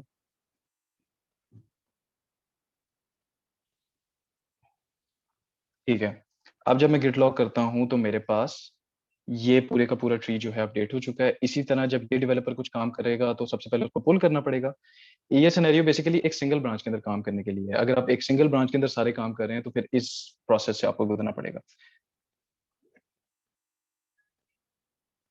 ठीक है, इसने भी पुल किया और इसका गिट लॉग का ट्री हम चेक करते हैं तो वहां पे भी सेम ट्री उसके पास आ गया। और इसी तरह अगर हम यहाँ पे इसको रिफ्रेश करेंगे तो सेम इसी तरह जो है आपके पास आ जाएगा। तो ये दो कमिट्स जो है ना वो आपके पास आ गए। हम मैच पे क्लिक करता हूँ तो इसके अंदर डेवलपर बी जो है उसने दो कमिट्स किए हैं। अच्छा, ये तो हो गया अब आपका सिंगल ब्रांच का कॉन्सेप्ट। अब अगर सपोज मेरे पास मुख्तलिफ इन्वायरमेंट हैं और मुख्तलिफ इन्वायरमेंट पे ऑब्वियसली जो लाइव इंस्टेंस आपका होता है, हर डेवलपर को इस चीज का पता है कि जो लाइव इंस्टेंस होता है उस पे मोस्ट स्टेबल कोड, जो भी आपका स्टेबल कोड होता है वो चल रहा होता है। लेकिन एक अलग जगह पे आप अपना कोड करते जा रहे होते हैं, जब वो स्टेबल होता है तो फिर उसको लाइव किया जाता है। अब इस चीज को अचीव करने के मुख्तलिफ वेज हैं। जो मोस्ट कॉमन वे है जो कि आप शायद यूज भी कर रहे हो वो है ब्रांचिंग यूज करके डिफरेंट ब्रांचेस बना देना। प्रोडक्शन इंस्टेंस की डिफरेंट ब्रांच बना देना, लोकल इंस्टेंस की डिफरेंट ब्रांच बना देना, और अगर आपके पास कोई और टेस्टिंग सर्वर है तो उसकी एक डिफरेंट ब्रांच जो है वो बना देना। तो लेट्स सी वो काम कैसे होता है। ठीक है जी, टीम लीड आते हैं, टीम लीड आके कहते हैं ठीक है जी काम बड़ा खराब है, एक ब्रांचेस के अंदर सारे काम कर रहे हैं, तो हम जो है इसका एक न्यू ब्रांच बना लेते हैं। तो हम गिट चेकआउट यूज कर सकते हैं उसके लिए कमांड। ठीक है, गिट चेकआउट डैश बी का मतलब ये होता है कि जो ट्री आपके पास है यही ट्री उठ के एक न्यू ब्रांच बन जाए। जो नोड, जिस नोड पे आप काम कर रहे थे, जिस ट्री पे आप काम कर रहे थे, वही ट्री एक और ब्रांच के अंदर चला जाएगा और उस ब्रांच को एक हम अलग नाम दे देंगे, तो उसको हम कह देते हैं प्रोडक्शन। ठीक है, ये एक ब्रांच आपके पास प्रोडक्शन में आपने बना ली, लेकिन ये भी आपके पास लोकल पे बनी है, ये आपके पास लाइव पे नहीं बनी। लाइव पे जो आपके पास ब्रांचेस पड़ी हैं जो इस ट्री के साथ मैच कर रही हैं वो एक मेन है और इसके अलावा कोई भी ब्रांच नहीं है। तो आप जो है वो इस प्रोडक्शन को लाइव पे पुश कर सकते हैं थ्रू दिस कमांड।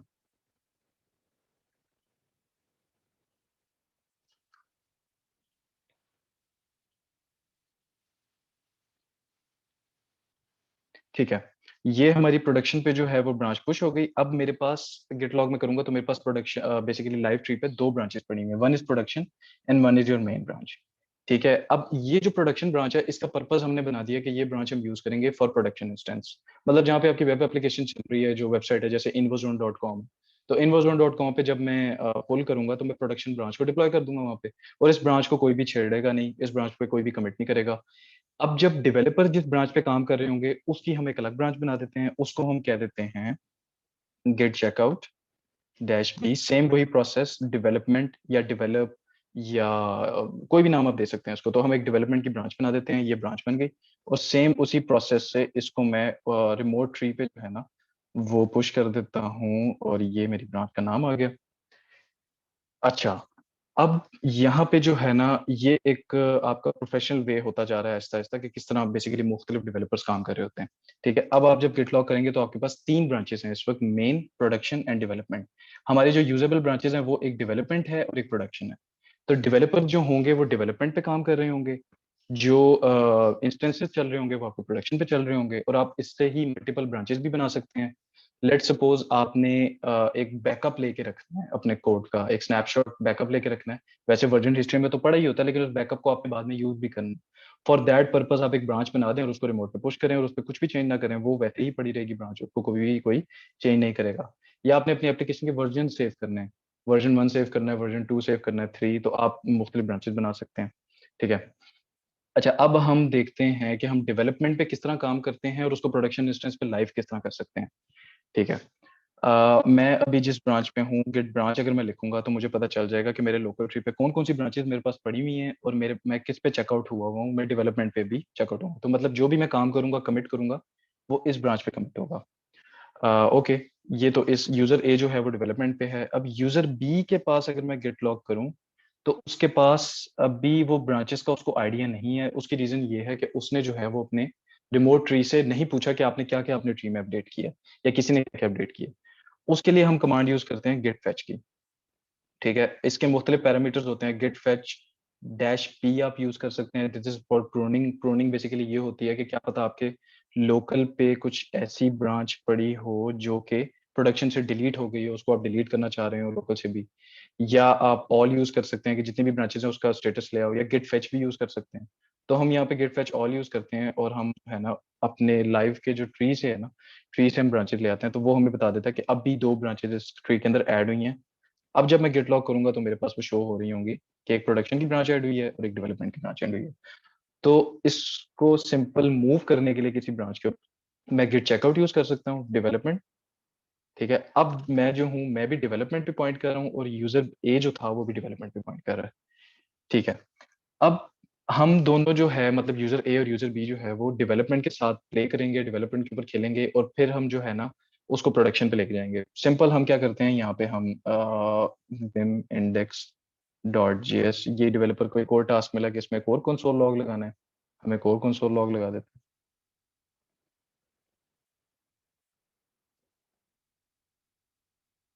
ठीक है, ये कुछ इसने चेंज किया, इसी तरह दूसरा डेवलपर अपने पीसी पे जो है कुछ चेंज कर रहा है, उसको कहा गया है कि आप एक सर्वर डॉट जेएस ऐड कर दो। तो हम एक सर्वर डॉट जेएस ऐड करते हैं फाइल। ठीक है, और यहाँ पे हम विम करते हैं सर्वर डॉट जेएस और इसके अंदर कोई कंटेंट नहीं रखते फॉर सेक ऑफ प्रेजेंटेशन, इसको ऐड कर दिया मैंने। अब यहाँ पे जब मैं गिट स्टेटस करूंगा तो यहाँ पे एक फाइल ऐड है, इसी तरह यूजर एक फाइल पे काम कर रहा है जो कि इंडेक्स डॉट जेएस है, वो उसने उस पे काम किया, दोनों जो है वो डेवलपमेंट ब्रांच पे हैं। तो इसी तरह जो है मैं यहाँ पे करता हूँ गिट ऐड, सेम वही process, git add git commit added server dot JS. ठीक है, और इसको मैं कर देता हूँ गिट पुश। सेम इसी तरह यहाँ पे जो है मैंने किया गिट ऐड गिट कमिट, यहाँ पे जो भी मेरा मैसेज होगा मैं मैसेज ऐड कर दूंगा, मैसेज में मैं ऐड कर देता हूँ कि updated index dot JS file. ठीक है, और इसको मैं कमिट करता हूँ और इसको जब मैं पुश करने की कोशिश करूंगा तो मुझे वो एरर देगा क्योंकि मैंने पुल नहीं किया, उसके ऊपर एक न्यू ब्रांच पुश हुई हुई है। मैं उसको पुल करूंगा, वो मुझे मर्ज का देगा कि आपने बाकी मर्ज करना है अपनी उसको। ठीक है, तो उसको मैं करता हूँ यस।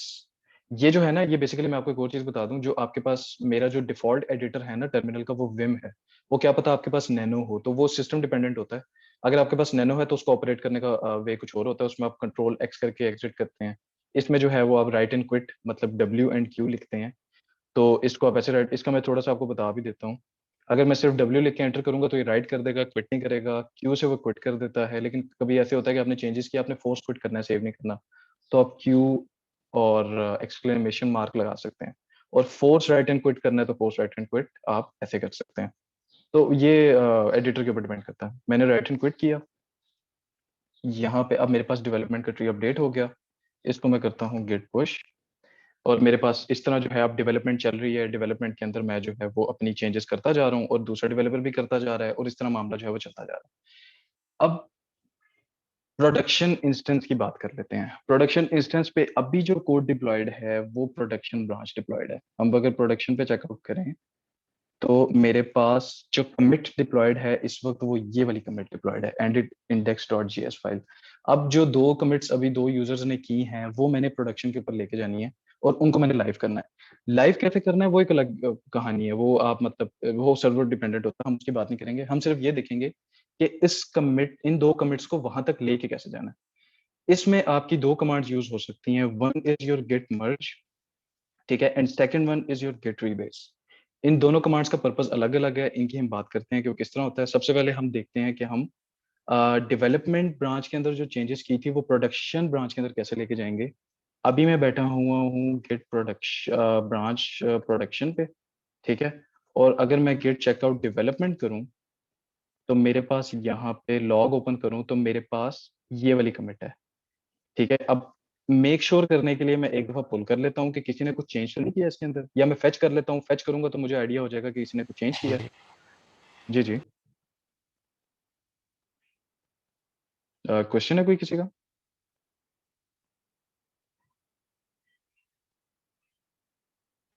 ठीक है, अच्छा अच्छा, यहाँ पे मैंने पुल कर लिया, मुझे पता लग गया कि मेरे पास जो डेवलपमेंट है वो भी लेटेस्ट आ गई है, मेरी प्रोडक्शन यहाँ पे लाई कर रही है। ठीक है, और मेरी जो डेवलपमेंट है वो यहाँ पे है।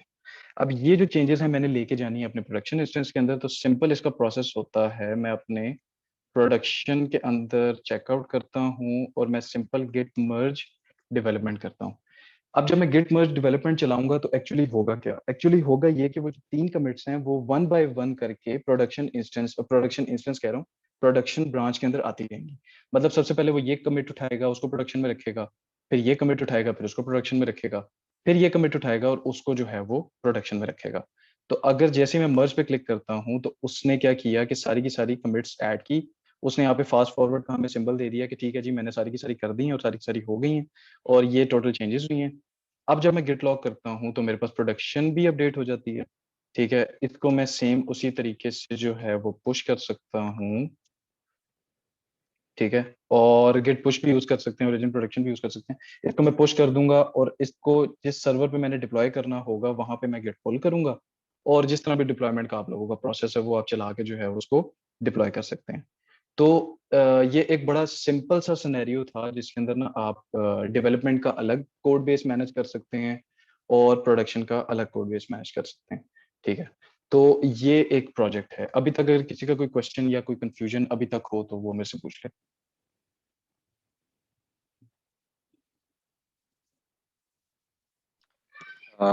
मेरा एक क्वेश्चन था। जी जी। जब मतलब अभी कुछ दिनों पहले ना मैं काम कर रहा था, तो मैंने मतलब कुछ फाइल्स अनट्रैक की थी, और हम्म जब उन्हें मैं सर्वर पे पुश किया है, तो वहाँ से वो फाइल्स डिलीट हो गई। मतलब कि जो रिमोट सर्वर पे फाइल्स पड़ी थी, जो मैंने हम्म अपने लोकल पे अनट्रैक की थी, तो उसका क्या बेस्ट वे हो सकता है कि मैं उनको मतलब इग्नोर करूँ? ठीक है। और अच्छा। मैं मतलब कि जब भी अगर तो ऐड ऑल करता हूँ तो वो फाइल्स मतलब कि ऐड हो जाती हैं, ट्रैक्ड हो जाती हैं। ठीक हम्म। है। और अगर मैं ऐड ऑल नहीं करता, उनको अनट्रैक में रखता हूँ, तो वो उसको रिमोट से डिलीट कर देता है। तो इस पे कुछ बताइएगा थोड़ा सा, मुझे ठीक है, इशू आया था कुछ दिन पहले। कॉन्सेप्ट ये है कि वो फाइल्स आपके लोकल पे होनी चाहिए लेकिन लाइव पे नहीं होनी चाहिए, या अगर लोकल पे पड़ी हैं तो वो लाइव पे ना जाएं। इस तरह का कोई कॉन्सेप्ट आप बात कर रहे हैं बेसिकली। जी, बेसिकली ऐसा है कि जैसे मैं पाइथन पे काम करता हूँ, तो पाइथन हम्म। जेंगो पे उसमें सेटिंग्स की फाइल होती है। तो हाँ ठीक है। ये वो प्रोडक्शन में सेटिंग्स की फाइल की सेटिंग्स डिफरेंट होती है, डिफरेंट और होगी लोकल पे और सेटिंग्स। लोकल पे डिफरेंट ठीक होगी। है चलें ठीक है, इसके जी। बारे में बात कर लेते हैं। इस कॉन्सेप्ट को हम कहते हैं गिट इग्नोर। मतलब हमारे पास एक गिट इग्नोर की फाइल होती है जो कि ये हमें फंक्शनैलिटी प्रोवाइड करती है कि आपने कौन सी फाइल इग्नोर करनी है, कौन सी फाइल अपडेट करनी है। सपोज मैं आपको ना कुछ सिनेरियोस बता देता हूँ। सिनेरियो नंबर 1 ये है कि आपके पास विजुअल कोड चल रहा है, या आपके पास वेब स्टॉर्म चल रहा है, या पीएचपी स्टॉर्म, अगर आप पीएचपी स्पेशलिस्ट हैं पीएचपी स्टॉर्म चल रहा होगा। मतलब जो भी एप्लीकेशन आपके पास चल रही है, वो एप्लीकेशन की कुछ कॉन्फ़िगरेशंस होती हैं जो कि फाइल्स में सेव होती हैं। अब हर डेवलपर की अपनी कॉन्फ़िगरेशन होगी, क्या पता वो प्रोजेक्ट की रिपॉजिटरी के अंदर ही बनाता हो, उसी फ़ोल्डर के अंदर ही बनाता हो वो जो है। तो उसको आपने इग्नोर करना होता है, उसको आपने कमिट नहीं करना होता। तो अक्सर अगर गिट इग्नोर का कॉन्सेप्ट हम नहीं यूज़ करेंगे, तो बार-बार आपको अनट्रैक करके करना पड़ेगा, फिर वो फाइल्स ऑब्वियसली सर्वर के ऊपर नहीं होंगी। या अगर आपने उसको रखना है तो उसको आप गिट इग्नोर के थ्रू कर सकते हैं। फर्स्ट सिनेरियो तो आपके पास ये हो गया। सेकंड सिनेरियो आपके पास ये होता है कि अब जो प्रोडक्शन ब्रांच है, जो डेवलपमेंट ब्रांच है, उनका कोड बेस तो सेम है, लेकिन कुछ ऐसे वेरिएबल्स होते हैं जो कि एनवायरनमेंट डिपेंडेंट होते हैं। उसमें सबसे पहली चीज़ जो आपके पास आती है वो आपके डेटाबेस के क्रेडेंशियल्स होते हैं। मतलब डेटाबेस तो ऑब्वियसली यूज़ होनी है ना एक डायनामिक वेबसाइट में। तो डेटाबेस के क्रेडेंशियल ऑब्वियसली जो रिमोट पे आपकी रिपॉजिटरी है, रिमोट पे सॉरी कह रहा हूँ, जो प्रोडक्शन इंस्टेंस पे आपकी कोड बेस है, वो जो डेटाबेस यूज़ करेगी, वो एप्लीकेशन जो डेटाबेस यूज़ करेगी, वो किसी और जगह पे होस्टेड होगा। क्या पता वो एडब्ल्यूएस के किसी सर्वर पे होस्टेड हो, क्या पता आपने मायसीक्वल का इंस्टेंस उस सर्वर पे बनाया हो, या पोस्टग्रेस का, या मोंगोडीबी का, या जो भी हो सकता है। तो उसके क्रेडेंशियल्स डिफरेंट ही होंगे। कभी भी डेवलपर को उस इंस्टेंस के ऊपर जो डेटाबेस चल रही है उसकी एक्सेस नहीं दी जाएगी। डेवलपर के लोकल पे अलग डेटाबेस होगी, उसके क्रेडेंशियल्स डिफरेंट होंगे। तो वो प्रोजेक्ट डिपेंडेंट चीज होती है कि एनवायरनमेंट किस तरह मेंटेन करते हैं। अब जो आपका पर्पस, जो आपका क्वेश्चन है, उसका आंसर ये है एनवायरनमेंट फाइल। हर प्रोजेक्ट के अंदर एक एनवायरनमेंट फाइल आप क्रिएट करते हैं और वो एनवायरनमेंट फाइल आपकी डिफरेंट होती है हर ब्रांच के लिए। मतलब जो आपकी मेन ब्रांचेस है ना, डेवलपमेंट एंड प्रोडक्शन, इस पे डिफरेंट होंगी। तो इसके लिए हम यूज करते हैं गिट इग्नोर की फाइल। तो हम क्या करते हैं कि हम यहाँ पे, अच्छा अब मैं टीम लीड हूँ, ठीक है, तो मेरे पास मुझे अथॉरिटी है कि मैं प्रोडक्शन पे ना डायरेक्टली कमिट कर सकता हूँ। ठीक है, फिर मैं बाकी डेवलपर्स को कह दूंगा कि ठीक है जी मैंने प्रोडक्शन पे डायरेक्टली कमिट कर दी है। अब जो है अपनी अपनी डेवलप जो है ना वो प्रोडक्शन के साथ रीबेस कर लो। रीबेस करने का मतलब ये है कि जो प्रोडक्शन पे चेंज हुई है वो अपने लोकल पे भी ले आओ अपनी ब्रांच के अंदर। तो उस कॉन्सेप्ट को भी साथ ही हम देख लेते हैं और आपके वाले कॉन्सेप्ट को भी साथ देख लेते हैं। हम यहाँ पे एक फाइल ऐड करते हैं that is called git ignore. ठीक है, और इसको हम ओपन करते हैं। ठीक है, अब ये जो फाइल है ना गेट इग्नोर, इसके अंदर जोन सी भी पाथ, जोन सी भी फाइल्स, जोन सी भी चीज आप मेंशन कर देंगे, वो गेट कमिट बेसिकली ऐड करते हुए जो है ना उसको कंसिडर ही नहीं करेगा। तो ये फाइल्स आपकी इन्वायरमेंट डिपेंडेंट फाइल्स होती हैं। आपने 5 फाइल्स अनट्रैक की, वो लाइव से डिलीट हो गई, आप उसको गेट इग्नोर में रखें और उनको लाइव पे जो है वो खुद जाके क्रिएट कर दें। वो ना वहां पे कभी अपडेट होंगी जब तक खुद कस्टम जाके कोई करेगा नहीं, और अगर गेट इग्नोर में वो फाइल्स पड़ी होंगी तो वो कभी भी कमिट उसके अंदर जाएगी नहीं। तो यहाँ पे हम एक फाइल सपोज ऐड कर देते हैं, उसको हम कहते हैं .env। ठीक है, सपोज ये एक आपकी फाइल थी जो कि आपने डिफरेंट रखनी है, डेवलपमेंट इंस्टेंस के लिए अलग रखनी है, लाइव इंस्टेंस के लिए अलग रखनी है, ऑब्वियसली अलग ही होगी क्योंकि डेटाबेस के क्रेडेंशियल डिफरेंट होंगे। इसको मैं यहाँ पे राइट एंड क्विट कर देता हूँ, मैं यहाँ पे गेट स्टेटस करता हूँ, तो मेरे पास एक गेट इग्नोर की फाइल जो है वो आ गई। ठीक है, और मैं क्या करता हूँ, यहाँ पे एक और फाइल बना देता हूँ जिसको मैं नाम दे देता हूँ .env। ठीक है, और इस .env के अंदर जाके जो भी आपका एनवायरनमेंट है, मतलब आपका सपोज यहाँ पे db नेम हम लिख देते हैं, db नेम आपके पास आ गया, टेस्ट एनवायरनमेंट हर डिफरेंट तरीके से लिखा जाता है, तो वो डिपेंडिंग ऑन योर प्रोजेक्ट होता है। db होस्ट आपके पास आ गया, सपोज या फिर लोकल है तो ऑब्वियसली लोकल होस्ट होगा। ठीक है, या अगर लोकल पे भी आप कोई S3 कह रहा हूँ, AWS RDS की कोई डेटाबेस यूज कर रहे हैं या MongoDB यूज कर रहे हैं, तो फिर आप उसका होस्ट यहाँ पे देंगे। इसी तरह DB नेम आपके पास एक आ जाएगा, नेम के अंदर हम जो है वो टेस्ट नाम दे देते हैं, और DB पासवर्ड आपके पास आ जाएगा DB पास, या जो भी पासवर्ड है वो आपके पास आ गया और इसको आपने सेव कर दिया। ठीक है, अच्छा अब आपके पास यहाँ पे दो फाइल्स बेसिकली आ गई जो कि आपने ऐड की हैं, one is your git ignore and one is your .env file. ठीक है, लेकिन अब मैं गेट स्टेटस करूंगा तो मुझे यहाँ पे सिर्फ एक फाइल नजर आ रही है, दैट इज गेट इग्नोर। क्योंकि गिट का कॉन्सेप्ट ये है कि गिट इग्नोर के अंदर जो फाइल्स ऐड होंगी वो कभी भी कमिट नहीं होंगी और वो आपके उसी इन्वायरमेंट के अंदर रहेंगी। इसी तरह जो आपका सिनेरियो था उसके अंदर आप क्या करेंगे, गिट इग्नोर फाइल ऐड करेंगे और उसके अंदर वो फाइल्स ऐड कर देंगे और खुद पर्सनली जाके जो है उस सर्वर के ऊपर वो 5 फाइल्स आप रख देंगे और उनको कभी भी कोई अपडेट नहीं कर सकेगा, डिलीट नहीं कर सकेगा, रिगार्डलेस कि वो सर्वर पर लॉग इन करे और खुद वहां पे उस डायरेक्टरी के अंदर जाके उसको डिलीट करे। तो ये एक है। अच्छा, इसको मैंने ऐड कर दिया, इन्वायरमेंट फाइल मेरी ऐड हो गई, लाइव इंस्टेंस पे मैं मुझे खुद जाके env फाइल एक बनानी पड़ेगी और उसके अंदर डीबी क्रेडेंशियल डिफरेंट होंगे ऑब्वियसली। तो इसको मैं कमिट कर देता हूँ ताकि बाकी डेवलपर्स को मैं बता दूं कि अपने पास जो है वो लेटेस्ट प्रोडक्शन इंस्टेंस पुल करके अपनी ब्रांचेस के साथ रीबेस कर लो। मतलब अपनी कमिट सारी की सारी जो है ना वो जो प्रोडक्शन ब्रांच पे कमिट्स पड़ी हैं वो अपने पास ले आओ। तो यहाँ पे मैं एक कमिट ऐड करता हूँ, edit.git ignore फाइल, एंड यहाँ पे मैंने कमिट ऐड कर दी, गेट लॉग करता हूँ तो मेरे पास ये कमिट आ गई और इसको मैं करता हूँ गेट पुश। ठीक है, अब प्रोडक्शन ब्रांच पे जिसके पास भी प्रोडक्शन पे कमिट करने की अथॉरिटी थी उसने कमिट कर दिया और बाकी डेवलपर्स को उसने बता दिया ठीक है जी, आप जो है ना अपनी ब्रांचेस जो है ना जिस ब्रांच पे आप काम कर रहे हैं उसको जरा प्रोडक्शन के साथ सिंक कर लें या रिबेस कर लें। उस वो कैसे करेगा, वो यूजर बी को सपोज मैंने कहा है कि यार डेवलपमेंट वाली ब्रांच जो है ना वो जरा करना क्विकली। वो क्या करता है, वो सबसे पहले तो फेच करता है, मतलब चेक करने के लिए कि हमारे पास कुछ अपडेट तो नहीं हुआ।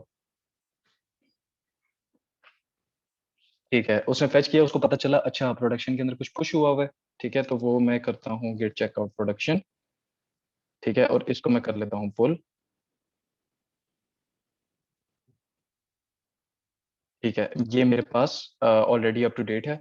अब जब मैं देखता हूँ तो मेरी डेवलपमेंट यहाँ पे पड़ी हुई है और प्रोडक्शन यहाँ पे पड़ी हुई है। अब डेवलपमेंट के अंदर मैंने मजीद काम करना है, लेकिन उस काम को करने से पहले जो प्रोडक्शन के ऊपर चीज चली गई है वो भी तो मुझे चाहिए इसके अंदर। ऑब्वियसली मैं अपनी जो ब्रांच है वो हमेशा अहेड होनी चाहिए आपके प्रोडक्शन ब्रांच से। कोई भी ब्रांच हो सकती है, लाइव नाम हो सकता है, मेन हो सकता है, कुछ भी हो सकता है, तो हमेशा अहेड होनी चाहिए। तो उसको इस कमिट को इसके अंदर लेके आने के लिए, क्योंकि अगर मैं अपने इन्वायरमेंट पे अब env फाइल ऐड करूंगा ना, तो लेट्स सी मैं यहाँ पे एक env फाइल ऐड करता हूँ।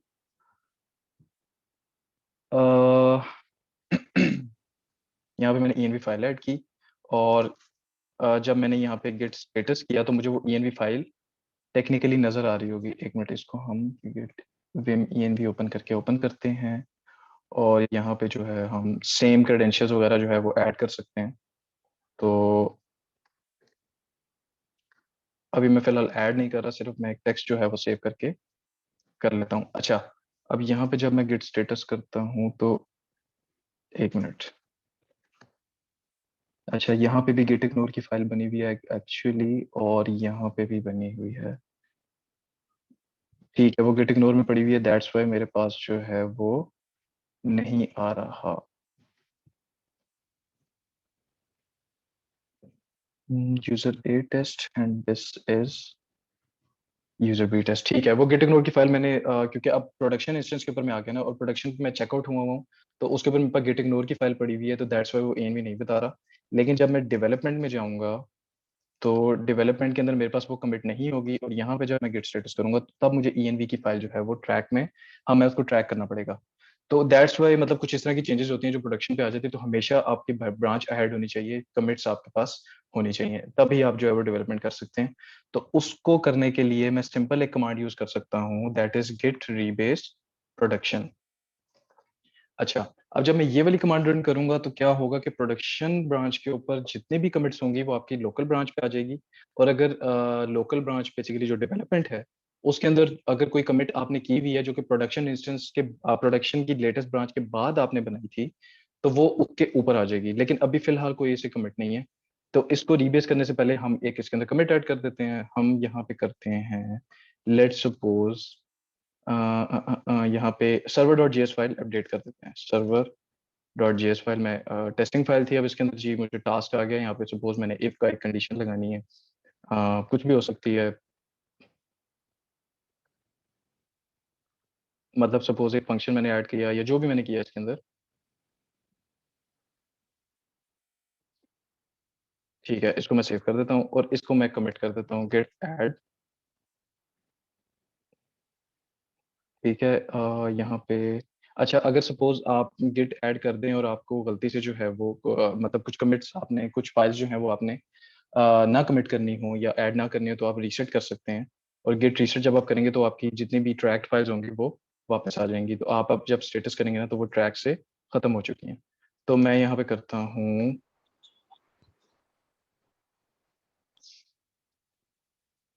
ठीक है, git add git commit updated server dot JS file. ठीक है, और यहाँ पे जब मैं लॉग करता हूँ तो मेरे पास ये है। ठीक है, और इसको मैं पुश कर देता हूँ फर्स्ट ऑफ ऑल तो। ठीक है, डेवलपमेंट ब्रांच में।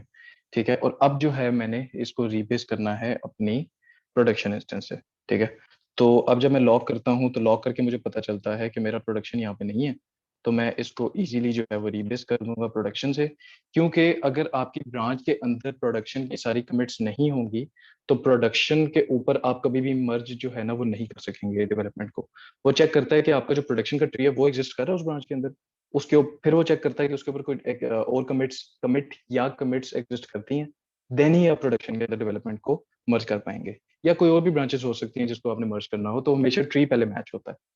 तो इसको मैं रीबेस करता हूँ प्रोडक्शन के साथ, और जैसे ही मैंने रीबेस किया तो उसके अंदर एक कमिट थी जो इसका नाम था updated server dot JS file, और वो इसके अंदर आ गई। और यहाँ पे जब मैं गेट लॉग करूंगा तो अब देखें कि प्रोडक्शन का जो ट्री है वो मेरे पास ये है नीचे सारा, उसके ऊपर मैंने सर्वर डॉट जेएस फाइल बनाई है। तो अब मेरे पास वो गेट इग्नोर की फाइल आ गई है, अब मैं यहाँ पे अपना एनवायरनमेंट बना सकता हूँ। इसी तरह हर डेवलपर अपना एनवायरनमेंट मेंटेन कर सकता है। ENV फाइल में आप मल्टीपल गेट इग्नोर फाइल में आप मल्टीपल चीजें ऐड कर सकते हैं, जिसके अंदर आप पाथ ऐड कर सकते हैं, एस्टेरिक लगा के जो है वो उस पाथ के अंदर, उस डायरेक्टरी के अंदर जितनी चीजें हैं उन सबको इग्नोर कर सकते हैं, फाइल्स को इग्नोर कर सकते हैं, कॉन्फ़िगरेशन फाइल्स को इग्नोर कर सकते हैं। तो that's the purpose of git ignore. तो ये सारी चीज है। अब इसको मैं at the end git push origin develop करूंगा तो मेरे पास बेसिकली, अब गिट पुश करूंगा तो डेवलप पुश हो जाएगी। तो ये था बेसिकली एक कॉन्सेप्ट। जी, और किसी का कोई क्वेश्चन हो अगर? जी मेरा एक क्वेश्चन है। जी जी। एक तो गिट रिवर्ट का जो कॉन्सेप्ट है उसको थोड़ा सा ब्रीफ कर दें। ठीक है। और दूसरी बात ये कि लाइक हमने एक डायरेक्टरी में पहले से एक रिपो जो है उसको इनिशियलाइज किया हुआ है, और अगर हम उसी डायरेक्टरी में एक और रिपो को इनिशियलाइज करना चाहें तो हम ऐसा कर सकते हैं, क्योंकि वो एक हमें एरर डायरेक्टरी के देता अंदर, है अगर नहीं, एक डायरेक्टरी के अंदर गिट का इनिशियलाइज नहीं कर सकते। मैं आपको ना रीजन बताता हूँ। उसकी रीजन ये होती है कि गिट जब आप इनिशिएट करते हैं या कुछ क्लोन करते हैं या मतलब कुछ भी करते हैं, तो वो आपके पास ना एक फाइल बनाता है जिसको .git फाइल कहते हैं, और उसके अंदर सारी आपकी ना वो पड़ी होती है कॉन्फ़िगरेशन। ये तो ऑब्वियसली ये एक डायरेक्टरी के अंदर तो एक ही पड़ी होगी ना गिट की। आप ये कर सकते हैं कि आप इसके अंदर एक डायरेक्टरी बना के उसके अंदर अलग क्लोन कर सकते हैं। अगर उसके अंदर वो डायरेक्टरी के अंदर .git जो है वो पड़ा मिलेगा उसको, तो देन वो उसको अलग रिपॉजिटरी कंसीडर करेगा। अगर नहीं मिलेगा तो देन वो पेरेंट डायरेक्टरी के अंदर चेक करेगा कि ये किस डायरेक्टरी का बेसिकली ये डायरेक्टरी किस कमिट यानी कि किट रिपॉजिटरी को लिंक करती है। तो अगर उसको उसके पेरेंट डायरेक्टरी में .git मिल जाता है तो फिर वो उसको उसका कंसीडर करती है। All right. ठीक है। गिट अच्छा रिवर्ट कर ठीक है। गिट रिवर्ट बेसिकली कमांड है जो कि आपकी आप समझ लें जैसे आप गिट रीसेट करते हैं ना, उसी तरह गिट रिवर्ट जो है वो आप यूज कर सकते हैं। मतलब सपोज आपके पास यहाँ पे ये कमिट्स हैं, ठीक है, और इसको मैं एक मिनट पहले पुश कर लेता हूँ डेवलपमेंट। ठीक है,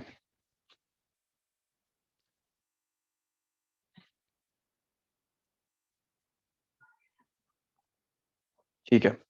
अच्छा, अब यहाँ पे जो गेट रिवर्ट की कमांड है वो बेसिकली ऐसे चलती है कि इसके यही आप ऑपरेशन बेसिकली गेट रिवर्ट ना इस तरह यूज करते हैं आपके आपने किसी पुरानी कमिट के ऊपर जाना है और सेफ वे से जाना है, तो वो क्या करेगा, वो बेसिकली उसकी एक अलग कमिट बनाएगा। दो वेज होते हैं, आप जो है ना किसी ब्रांच के ऊपर, सबसे पहले ना इस कॉन्सेप्ट को स्टडी करने के लिए मैं आपको गेट चेकआउट का एक प्रोसेस बता देता हूँ कि आपने अगर सपोज किसी पुरानी कमिट के ऊपर जाना है तो किस तरह जाना है। यहाँ पे आपके यूज होते हैं कमिट हैशेस। आपके पास जो बेसिकली कमिट हैश होता है उस हैश को आप यूज करके जो है ना उस कमिट के ऊपर जा सकते हैं। तो सपोज आपने एक ब्रांच बनानी है और उस ब्रांच का पर्पस ये है कि आपने ऊपर वाली दो कमिट्स या तो रिमूव करनी है किसी ब्रांच में से, या आपको कहा गया कि आप एक ब्रांच निकालें और उसको ना रिवर्ट कर दें उसकी प्रीवियस कमिट के ऊपर किसी, ठीक है। तो यहाँ पे हम गेट चेकआउट का कॉन्सेप्ट यूज कर सकते हैं या गेट रिवर्ट का कॉन्सेप्ट यूज कर सकते हैं या डीसेट के थ्रू भी हम कर सकते हैं इस चीज को अचीव। तो हम सबसे पहले इसको देखते हैं कि गेट चेकआउट के थ्रू कैसे करेंगे। हम क्या करते हैं, हम इस ब्रांच का सपोज ये जो दो कमिट्स थी मैंने रिमूव करनी है और इसकी एक नई ब्रांच बनानी है। तो मैं सिंपल क्या करूंगा, इस कमिट के हैश को उठाऊंगा और मैं गेट चेकआउट कर सकता हूँ उस कमिट पे, ठीक है। और जब मैं गिट लॉग करूंगा तो वो देखें वो मुझे उस कमिट पे ले आया है, लेकिन अब ये किसी ब्रांच को ट्रैक नहीं कर रहा, अब किसी ब्रांच को लिंक नहीं कर रहा। उसकी रीजन ये है कि मैं किसी दूसरी कमिट के ऊपर आया हूं जो कि किसी ब्रांच के साथ लिंक नहीं है। ये एक अलग बेसिकली किया क्या है मैंने कि एक ट्री था और उस ट्री के अंदर से एक ट्री का पार्ट जो है ना नीचे वाला वो उठा के मैंने अलग कर लिया। अब यहाँ से जो है मैं गिट चेकआउट करके एक न्यू ब्रांच बना सकता हूँ जिसको मैं कोई भी नाम दे सकता हूँ, ठीक है। और इसको जब मैं देखूंगा तो ये मेरे पास एक न्यू ब्रांच बन जाएगी। तो हम जब किसी पुरानी कमिट के ऊपर करते हैं तो हम इस तरह बेसिकली जा सकते हैं उस कमिट के ऊपर, ठीक है। अच्छा, इसी तरह की एक गेट रिवर्ट कमांड होती है जो कि आप यूज कर सकते हैं, ठीक है। लेट्स सी, अब गेट रिवर्ट करते हुए हम उसको कमिट हैश देते हैं। लेट्स सी कैसे होता है गेट लॉग ये, ठीक है। हम चेकआउट करते हैं अपनी डेवलपमेंट ब्रांच पे, ठीक है। और यहाँ पे जब हम गिट लॉक करते हैं तो डेवलपमेंट ब्रांच का ट्री मेरे पास ये था, ठीक है। अब मैंने जाना है इस पे, लेकिन मैंने ये कमिट्स रिमूव नहीं करनी। तो लेट्स सी कि गेट रिवर्ट से हम कैसे कर सकते हैं। Git revert commit hash paste किया, ठीक है। उसने कहा ठीक है जी आपने ये वाली फाइल रिवर्ट कर दी, इसका कमिट मैसेज दे दें। कमिट मैसेज दे दिया मैंने इसके अंदर। अब जब मैं गिट लॉक करूंगा तो इसके ऊपर मेरे पास एक न्यू कमिट आ गई है। बेसिकली हुआ क्या है, जब जब मैंने गेट चेकआउट किया था एक्चुअली वो हुआ क्या था कि मैंने वो कमिट्स ही रिमूव कर दी थी दोनों, लेकिन गेट रिवर्ट मुझे सेफली जो है वो रिवर्ट रिवर्ट करने की ऑप्शन दे देता है। मतलब ये कि आप जब रिवर्ट करते हैं तो वो दो कमिट्स आपकी पड़ी होती हैं और जो अब न्यू कमिट गेट रिवर्ट हमें बना के देता है उसके अंदर वो चेंजेस रिवर्ट कर देता है, लेकिन आपके ट्री के अंदर भी वो दोनों कमिट्स रहती हैं। मतलब ये कि जो इसके अंदर मैंने चेंज की थी ना वो रिवर्ट होके इस पे आ गई और उसकी एक अलग कमिट बन गई। तो ये सेफ वे होता है रिवर्ट करने का अपने किसी पुरानी कमिट पे जाने का, ठीक है। एक एक चीज क्लियर रिकॉर्ड कीजिएगा, जी जो अभी चेकआउट वाला आपने कॉन्सेप्ट बताया कि हम गिट चेकआउट के थ्रू भी इसको कर जी जी सकते हैं, तो हाँ उसमें जी। जो न्यू ब्रांच बनी थी उसके अंदर ये वाली जो हमारी कमिट्स है वो रिमूव होंगी, पुरानी वाली ब्रांच के अंदर पड़ी रहेंगी। ऑब्वियसली उसकी मैंने न्यू ब्रांच बना ली थी, उस मिनी ट्री को मैंने निकाला और उसकी मैंने न्यू ब्रांच बना ली। तो ऑब्वियसली वो जो न्यू ब्रांच है ना अब वो यहाँ पे पड़ी हुई है, ये देखें। उसके ऊपर जो ये वाली कमिट्स हैं ना वो हैं ही नहीं। तो चेकआउट जो होता है ना वो एक आप समझ लें कि आपने रिमूव ही कर देनी है कमिट्स, आपको कमिट्स की जरूरत पड़ेगी नहीं, आपने ट्री से रिमूव कर देनी है, तो then you can do checkout. लेकिन अगर आपको लगता है कि आपने ट्री के अंदर जो है वो रखनी है चेंजेस, क्योंकि कल को आपका लीड या आपका दूसरा जो डेवलपर फ्रेंड है जो कि काम कर रहा है या टीममेट है या जो भी है, उसको वो कमिट्स की जरूरत पड़ सकती है, तो देन आप रिवर्ट यूज कर सकते हैं, आप किसी भी कमिट पे रिवर्ट कर दें एंड देन जो है वो क्या कहते हैं उसको आप पुश कर दें। तो बेसिकली जो चेंजेस नीचे वाली कमिट्स के अंदर हुई होंगी वो रिवर्ट हो चुकी होंगी सारी इस कमिट के अंदर। तो that is the concept of git revert. Alright, thanks. No problem. अच्छा, और किसी का कोई क्वेश्चन?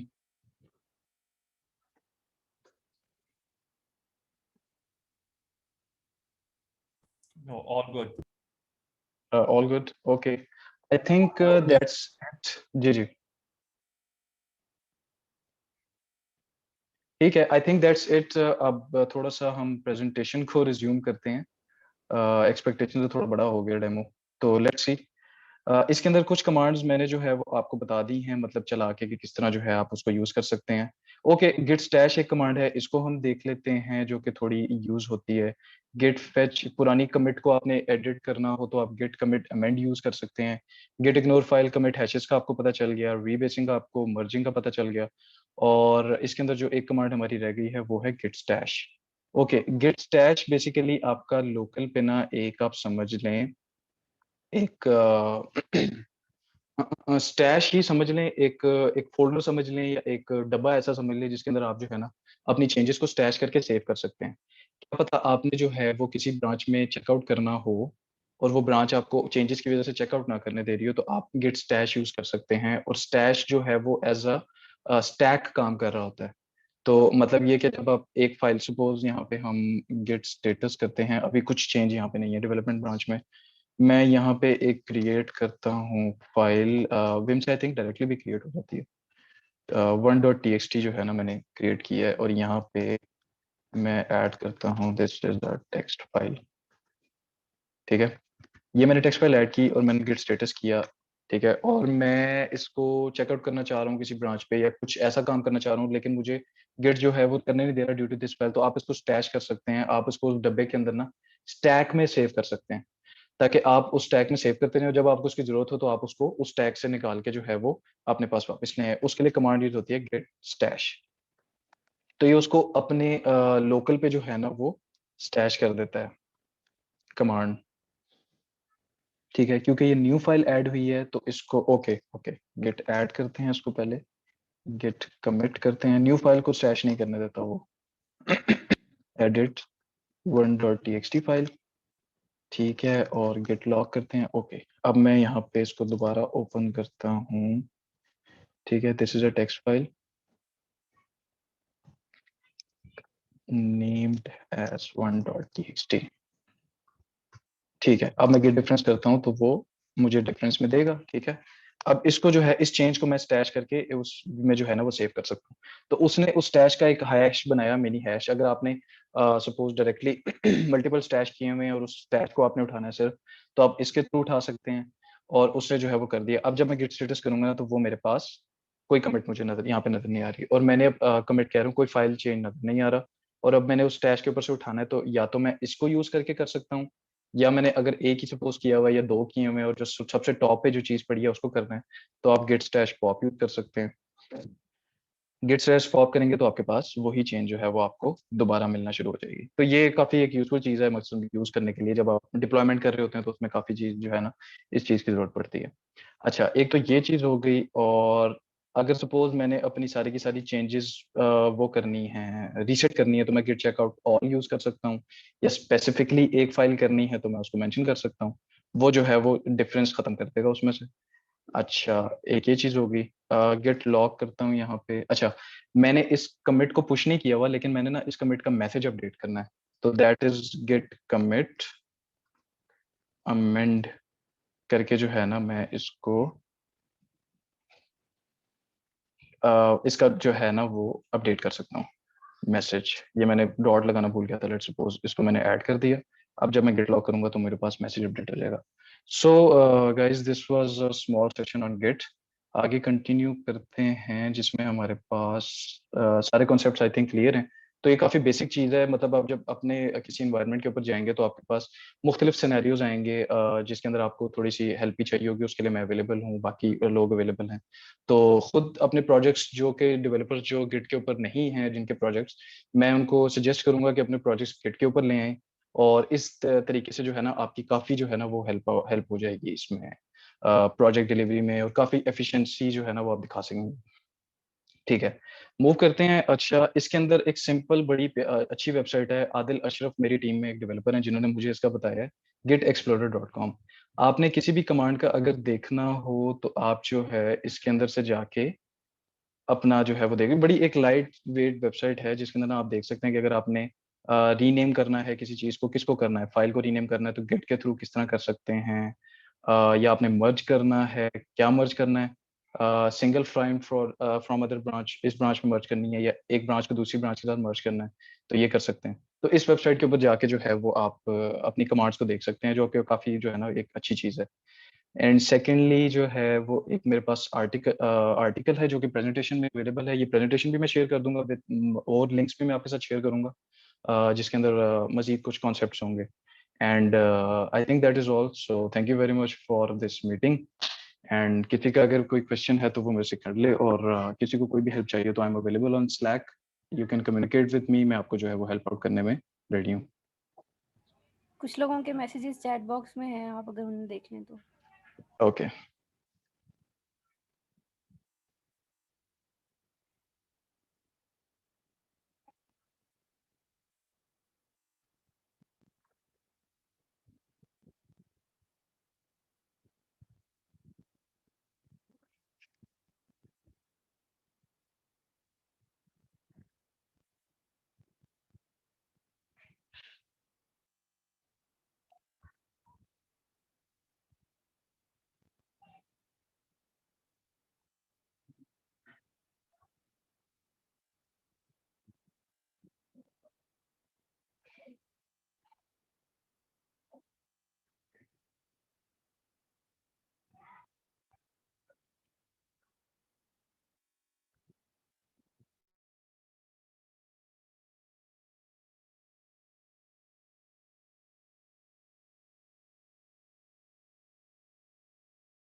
ठीक है, मैं वो देख रहा हूँ मैसेज। आई थिंक एक सर फुरकान ने जो है, आई थिंक सर फुरकान है कि मोहम्मद फुरकान, मुझे अब आइडिया नहीं। What's the difference between git stash apply and git stash pop? Obviously git stash जो है वो आपका सेव करता है, जब वो पॉप करते हैं तो वो स्टैश से पॉप करके, जिस तरह रुताबा ने बताया है। इसके अलावा चेरी पिकिंग का थोड़ा सा कॉन्सेप्ट है। ओके, चेरी पिकिंग वैसे पर्सनली मैंने तो यूज नहीं किया, लेकिन क्योंकि हम इस सेशन को मेंट कर रहे हैं तो हम जो है इसको देख लेते हैं। Let's see cherry picking. मैं अपना यहाँ पे रिज्यूम करता हूँ। ठीक है, स्क्रीन मेरी रिज्यूम हुई है? नहीं, अभी नहीं हुई। एक मिनट। ठीक है, अब हो गई होगी। ओके, जी हो सपोज गेट शेरी पिक को हम देख लेते हैं ये एक्चुअली करता क्या है। ओके ठीक है, इसको हम कमिट हैश देते हैं। ओके लेट्स सी, यहाँ पे हमारे पास जो ट्री है उसके अंदर डेवलपमेंट के अंदर मैं हूँ, एंड मैं इस कमिट को चेरी पिक करता हूँ। लेट्स सपोज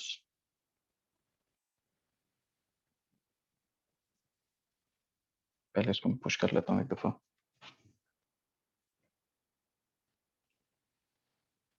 ठीक है, मेरे पास गिट डेवलपमेंट लेटेस्ट हो गई, और ये ब्रांच जो है इसको कुछ करने की जरूरत तो नहीं है, तो इसको ऐसे कर देते हैं git cherry pick this commit।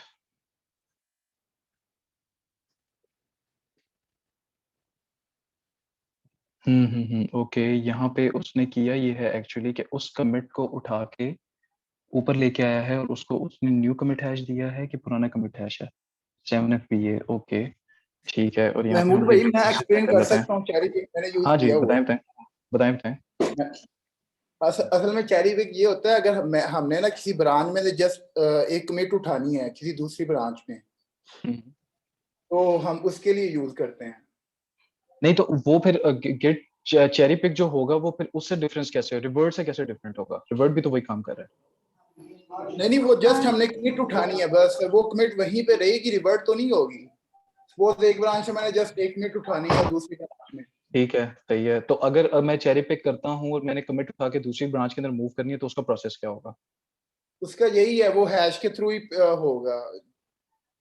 मतलब वो हैश हम सिलेक्ट कर लेंगे चेरी पिक के थ्रू, तो वो जस्ट वही कमिट आ जाएगी जो हमने सिलेक्ट की होगी हैश के थ्रू।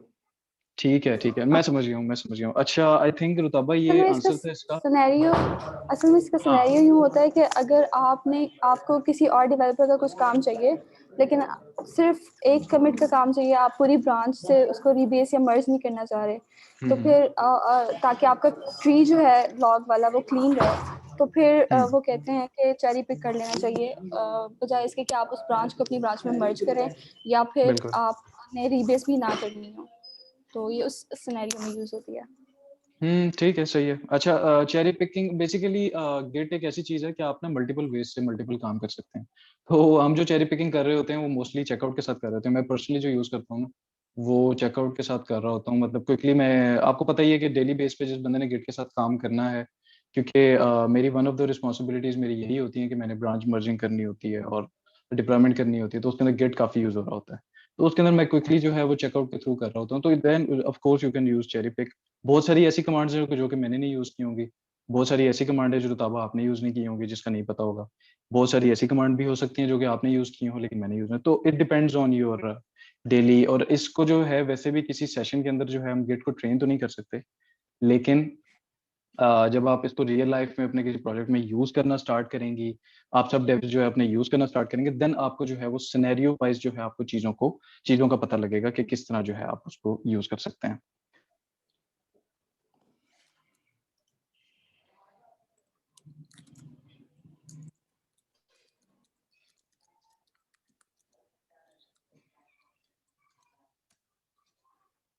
ठीक है, आई think that's it. Session I think close करते हैं। किसी का कोई और क्वेश्चन होगा तो आप मुझे पर्सनल चैट में जो है पिंग कर लें, हम उसको फिगर आउट कर लेंगे या उसका सोल्यूशन जो है मैं आपको देता हूँ।